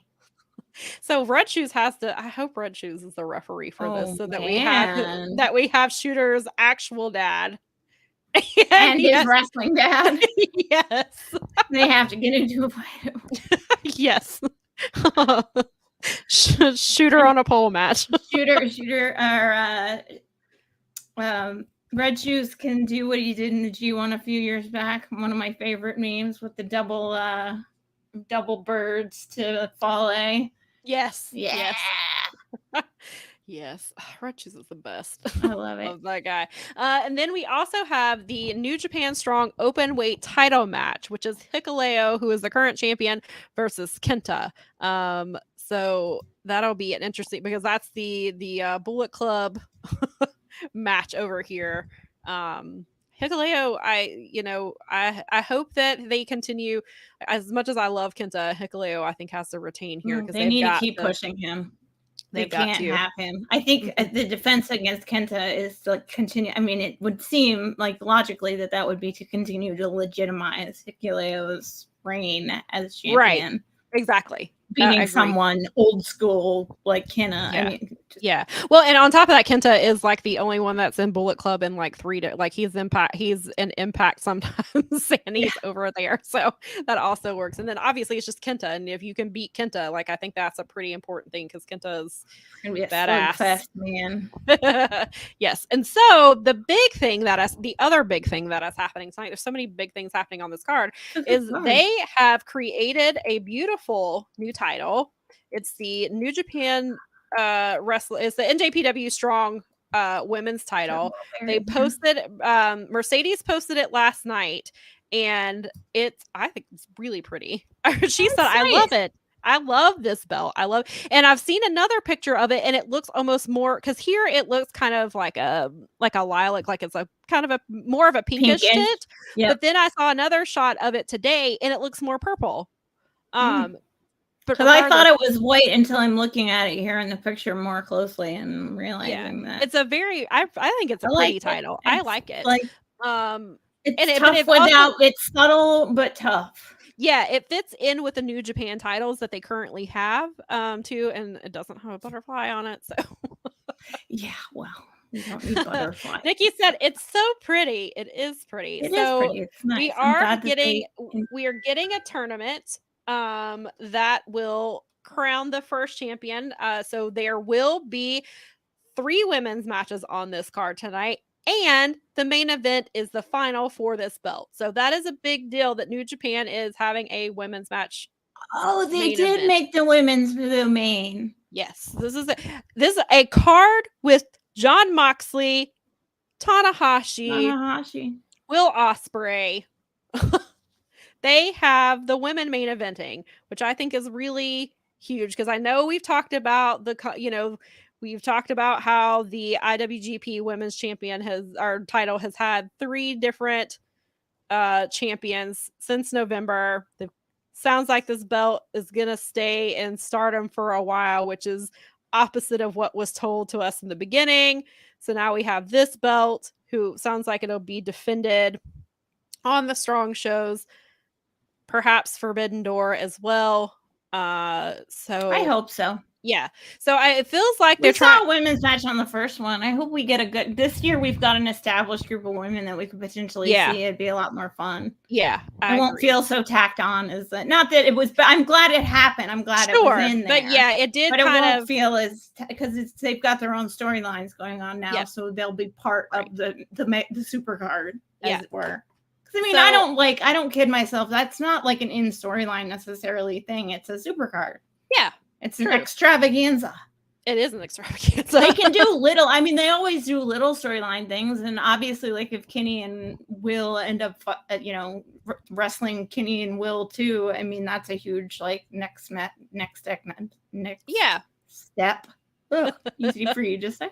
So the first there's 2. I don't know if this will be the first match, but there are 2. So there are 4 women who will be competing for this title. The first match is Willow Nightingale versus Momo. I don't know how to pronounce. I think it's Watanabe. It's Momo. I think it's Kago. It's Kohgo. Maybe Daza can help me with that. Daza did say, I think, that the New Japan and IWGP Women's Champs should face a TNT and AEW Women's Champs at Forbidden Door. I would love that. I am all about that if that happens. This sounds excellent. I like this idea. So, and Daza, if you are familiar with Momo, please give us some information because I am not super familiar with her. I heard some people were a little surprised that she was the one who was facing Willow, but I guess on the one hand, it is a good thing that they are bringing in different women from Stardom to do this. But from what I understand, some people were surprised that this is the competitor that they chose for her. But I'm excited to learn more because again, Stardom is not something I watch, so I'm interested. I'm always interested to see new people and new women. New. Yeah, and I'm glad. I love that Willow is in this spot. I think that speaks. She's been in spots where she's fought for. She's challenged for the TBS championship. She's challenged for the ROH championship. So I feel like I really like that they're putting Willow in these positions. It seems like Willow is somebody that is well liked and something that they could put a title on eventually. 4200 says she's cool, does some awesome lucha moves, but she's low card in Stardom. And I think that's where some of the conversation was about why they chose her, because she is kind of somebody who is not maybe they're trying to elevate her a little bit, get Sounds some eyeballs on her, put her in maybe they have plans for her, and so this is why they're putting her in this position. I mean, that's how they do it with most of the other booking with Japan. I mean, they just like had Yoda Tsuji just show back up to potentially win the thing. Like, right. These things happen. So that'll be an interesting style if she's doing lucha moves, to see her against Willow. That'll be an interesting matchup. It sounds like it'll be a pretty good one. And then on the other half of the bracket, we have, of course, Mercedes Moné versus Stephanie Vaquer, I believe. Vaquer, I may be saying her last name wrong. I apologize about that as well. She is somebody who has been in CMLL. I believe that I read that she has been in CMLL for 10 years. I was reading, I did watch a clip of her a few weeks ago. New Japan had they were asking certain questions like, what would you do if you were champion, and all this stuff. And so it sounds like she has wrestled, I believe she's wrestled in Japan before, and she has wrestled, kind of around the world. So it seems like a good spot for her to be in. And I'm glad CMLL is playing nicely and letting her come over and be in this huge tournament, because this is a big deal to have this tournament and to have women from other companies be in a title match like this. So I think that's huge. Daza says that Kogo's is near the bottom of the Stardom totem pole. She's green, but is better at her level of experience than an American at her level would be. Well, I guess that would that makes sense, considering how well the Japanese women are compared to, or how far in advance they are in their wrestling. So so it's interesting that they are giving these positions to these women in their in a title or in a competition for the title like that. So that's really interesting, and I'm really excited to see women who I'm not familiar with be in the spot. So that's really cool. And then, of course, so the main event will be the winner of both of those matches. Obviously, it seems like that it's going to come down between Willow and Mercedes for the title is the very obvious choice here and will most likely be what we see, which should be incredible. Again, I'm glad to see Willow getting this shot. I mean, I assume that Mercedes will be the one to win Dave this title. has been like the biggest Willow advocate in the world. Dave Meltzer has actually been like just advocating. He has been like, he's actually been angry for a while about it, and to his credit, where he's been like, they are not pushing her fast enough. He's like, she is so charismatic and so talented and all these incredible. things. So he's on the same page as a lot of the rest of us, like where he doesn't always fall on the same page with Willow. He's been saying like, he not only was saying that he called this potentially one of the biggest matches of her career so far. 100%. And to wrestle somebody like Mercedes in this position is huge for her. And that's and he was like, I'm really hopeful that this will actually get, like, he was saying that he was hopeful that this would propel AEW to push her harder, because hope so. He's gone on for months about how AEW isn't pushing her hard She's enough. not. And you can make the argument that she should have defeated Jade. She's wrestled Jade three times.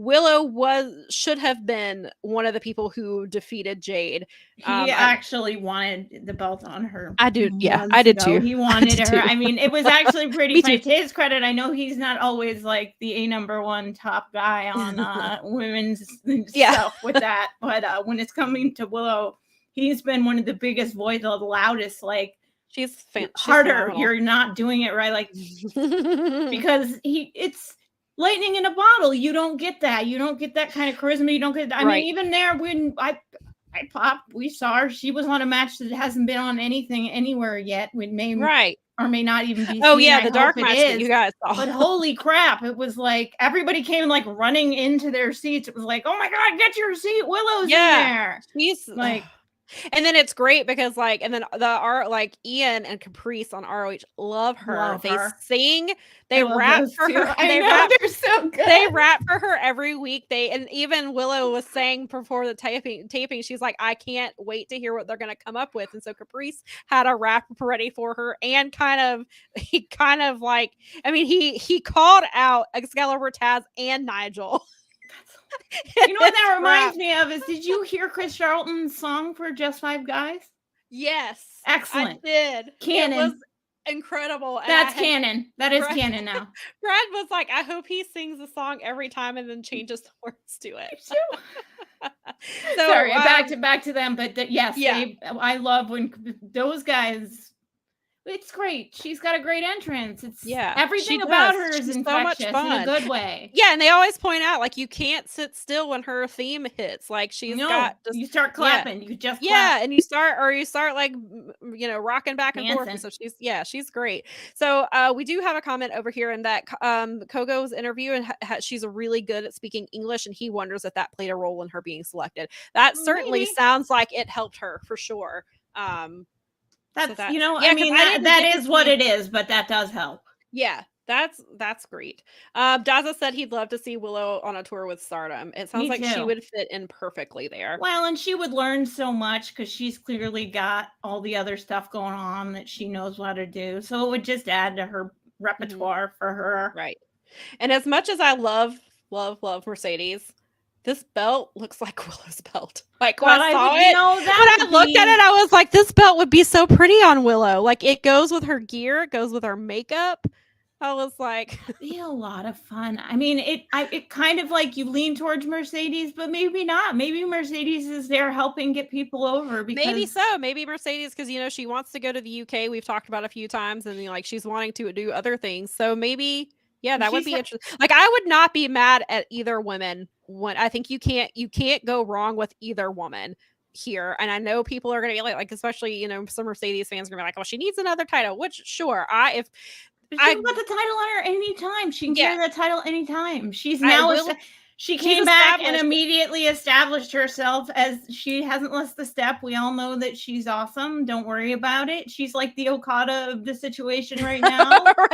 Right. I mean, she may not be their wrestling level yet, but I mean, in terms of being able to take that belt anytime right now, As a matter of fact, this wouldn't be happening if she hadn't 100%. Made the splash she's made over the last few months. They are and I can't stress this enough. They are main eventing a New Japan show. That is a really, really big deal. If you do not keep up with New Japan wrestling regularly, this is a huge deal. And they've only been having women wrestle regularly since November. And the crowds are actually getting more interested. Yes. If you listen, they are starting to actually be into it. Japanese fans don't tend to leave the arena. They don't have their customs seem a little different. But they'll just not react at all. Right. Or be whatever. But these have been amping up. Every time they seem like they pick up a little more because you're like, okay, I'm starting to get used to having women's wrestling in my show. Yeah. It's a culture shock for them too. This is brand new. They've not had women on New Japan cards. Yeah, we talked about it. Yes, there are women's divisions, women's promotions, obviously in Japan. Some Japanese wrestling fans only watch New Japan. They do not watch any other women's wrestling. So for them to now be having women wrestle more regularly, to be featured where they're featured, and the fact that we're actually not only are the women main eventing tonight, there are 3 women's matches on this card because of this tournament. That's almost fun. That. Yeah, that's a huge step for New Japan. So I'm really happy to see how this is playing out. I've still, there's still obviously some confusion with the IWGP Women's Championship because we were told it would be defended on the strong shows. It seemed like, so there's been some kind of a pivot for whatever reason. And we have this, but now we have 2 belts, which I think is really that's fine.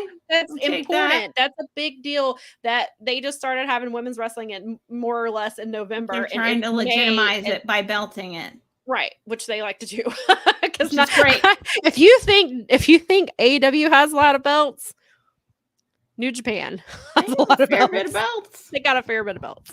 So there's a lot going on. But I'm excited for Sure. Resurgence. And I think this is well worth the $22. And I think it's also for me personally we're basically gonna witness women's wrestling history tonight because this is a brand new title and we get to see 4 women compete for it, and then obviously it'll be down to the final 2, but this is women's history and we get to watch it play out, and we don't have to tape trade for it. Right. We can pay $22 or read about it in a newsletter in a month. Yeah, right, exactly. And if you can't do it today, I assume that this will eventually be on World, where you can watch that. So even if you aren't able to buy it right now, if you subscribe to World at a later time, I believe that the pay-per-view you should drop them eventually. I think they eventually put them on World. Don't hold me to that. Could be not all of them, but they do usually eventually. That's what I would assume because they've been doing the other strong shows that are typically on Fight. They have been putting on World. So I think with this being a pay-per-view through World, we'll probably eventually, maybe in a couple months from now, be there where you can watch it. But yes, I'm very excited about this show. Agreed. And now the more I talk about it, the more excited I am. Like, this is going to be fun. Yeah, this is going to be good. And so before we get out of here, I know we've kept you.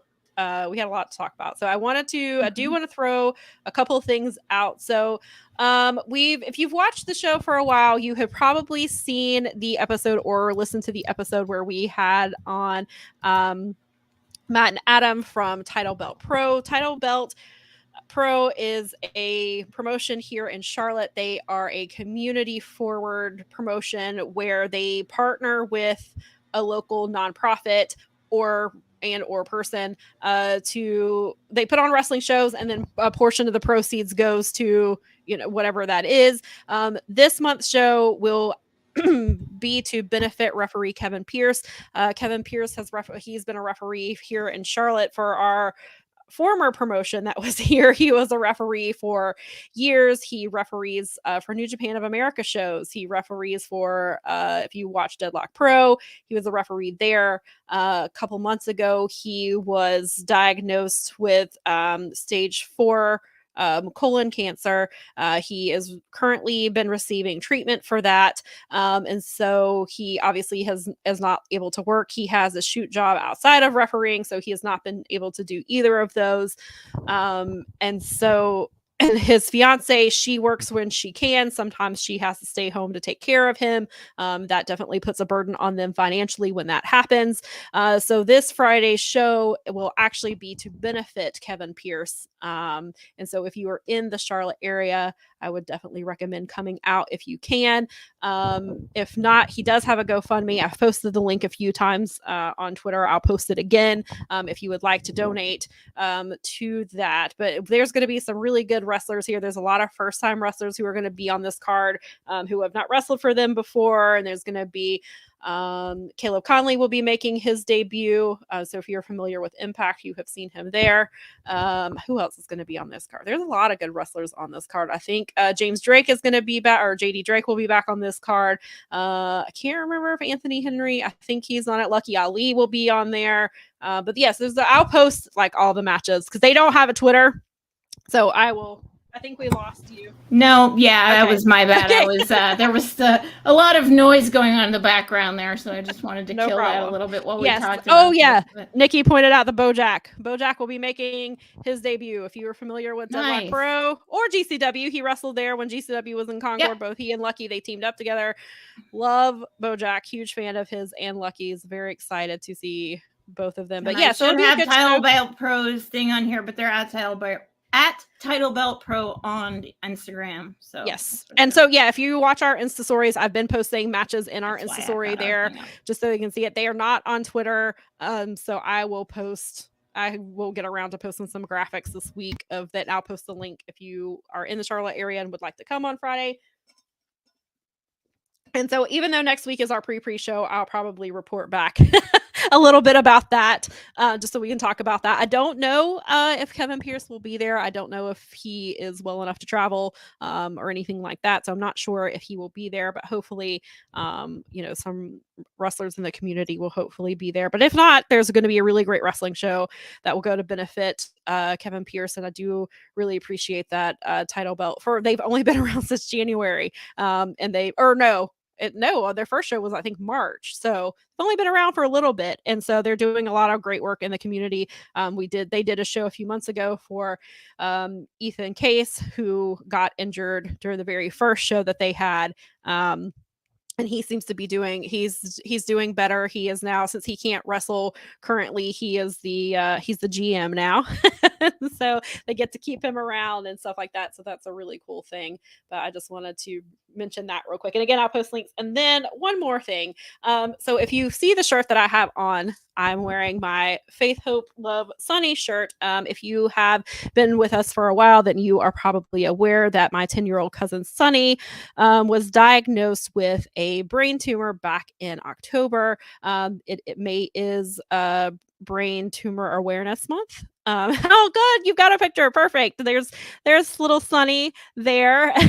So I wanted to wear the shirt again because it is Brain Tumor Awareness Month. On the 17th was actually DIPG awareness, which is what Sunny was diagnosed with. She has a tumor on what is called the pons, which is the brain stem. Because of where it is at, it is inoperable.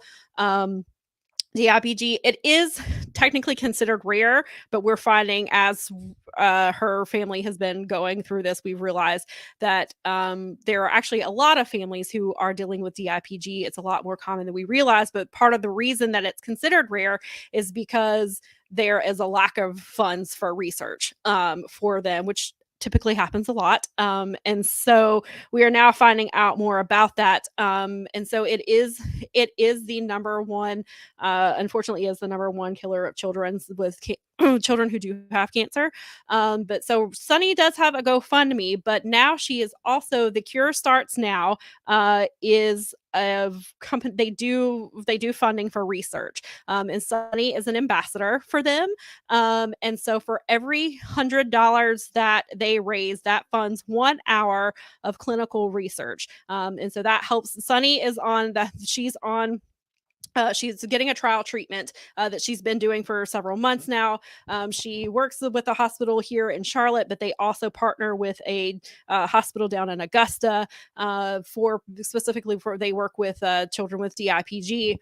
And so the clinical trial does seem to be helping a lot. At times she does have to use the aid of a wheelchair, but for the most part, she's back to her very sassy self. She's posting videos of her dancing. She loves dancing, and she's very much so. The treatment does seem to be helping. There are, obviously there are bad days. There's definitely some side effects that she's dealing with, but so I just wanted to take a minute before May ends, and I figured I would not be talking about it next week on the pre show. So I wanted to just bring that up real quick, and I have posted the link to the Cure Starts Now, but I will post a link to that again. So if you are so inclined, that is a way that you can help, because children like Sunny, she is in a clinical trial. So the good thing, it is helping her, but this will potentially help other children who are suffering from DIPG as well. And so we need to get as much funding for research as we can for that. And so I just wanted to spotlight that real quick. And I think you're muted.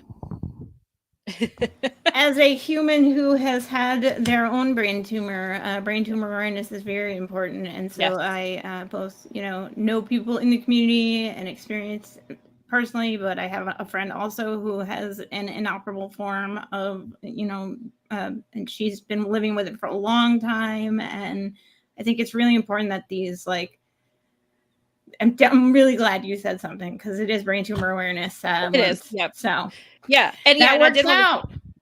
Yes, I didn't want to bring that up. Not just for Sunny, but yes, I know that hits very obviously hits Definitely. very close to home to Mel, and so I wanted to make sure that That's we why talked we about definitely that talk about that stuff before every the single time. yeah, before the month is over. Obviously, we will continue to talk about it beyond, but since Always this be posted on but our since this and we month post it. since this month is specifically for Brain Tumor Awareness Month, I did want to talk about that before the month was over, and to give an update for the people who've been following Sunny's story.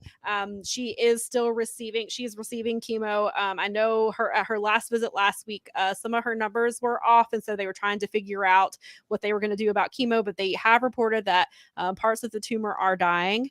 So it seems like she's had to be on and off steroids, which steroids obviously they do help, but it's caused a lot of weight gain. It makes her uncomfortable. Obviously, steroids are no fun to deal with. Suck. Yeah, They they're suck. no fun. They're no fun to There's deal with. nothing good about them. Yeah, so she has been. I believe she has been weaned off of those completely. And so she seems like she was posting pictures yesterday, and she was out and about with her family and her brother. And so I saw her earlier this month for her brother at her brother's birthday party, and so she seems to be back to her normal self. Like if you didn't know that she had a tumor, you would have no idea. Tough little kid. She is. She's a tough. She is a tough. Kid should have to deal with it. It's no, they shouldn't. She's had to. Yeah. But yeah, all the power and all the best vibes and power in the world to her. That's awesome. I mean, it's you gotta just keep pushing through. That's great. And I'm glad that you gave us an update because I do think about Sunny a lot. Yes, and I do. Yeah, and I need to try to be better about giving an update. You're good. Some of you have been here from the beginning of this when we first found out about the diagnosis at the end of last October because she was diagnosed 4 days after her 10th birthday. And so it has been quite the journey in the last few months. And so, yeah, I just wanted and as a human with a 10-year-old niece, I can't. Right. Exactly. The whole thing. It just, I want to F brain tumors. Yes. We'll just say that. Yeah, we aren't getting demonetized over here. However, F cancer and F brain tumors. Yes, exactly. So I guess on that note, we'll wrap it up and let you guys go. Thank you for hanging around with us. We will be back next week at our normal time. We are going to do the pre Double or Nothing show, so we don't run into because I think they're keeping the buy-in. I think everything else will be 0 hour, but they're keeping the buy-in to go with the Double or Nothing theme. Interesting. So I think that's what they were doing. At least that was the plan at some point. Maybe they'll do the 300-man battle royal or whatever they're doing. Yeah, because we're getting the Blackjack 21 casino. Yes, for the TV it's essentially the casino battle royal. Right. Yes. Thank you. Great. It's great that she's responding well. Thank you. I appreciate that. Nikki said, enjoyed the show. Daza said, been awesome as usual. Tell your boss that we're glad that you got to come watch. And then you have to come watch next week because we're going to be. Maybe he should watch with you. Maybe he would be able to leave early. Maybe he'd want to leave work early too. Maybe he'd really understand. Oh goodness. But all right, so make sure you're following us on social media. I will definitely post that juice promo before the show today so that you guys can see it. Yes. Oh yes, Nikki, I'm glad that you said this because I thought that too. Sorry about that. Nikki said that she hopes that Scorpio is in the battle royal because apparently the graphic that I have seen appears to be real. I have not seen anybody dispute it. There's a graphic that was out for Collision and Scorpio Sky is in it. But then I was looking at it and it looks kind of like the Rampage with the lightning bolt. So now I'm like, am I getting myself hyped up for Scorpio Sky? But nobody has disputed Scorpio Sky being there. So so as far as I know, Scorpio Sky will be on Collision if this graphic is correct. And I hope that it is. And I hope he comes back at the Battle Royal. And I just want Scorpio Sky back. Give him back to me or let him go to Impact with Kazarian if you're not going to use him in ROH or AEW. See, give Scorpio Sky back to Sam, guys. Please. All right. Everybody have a great week.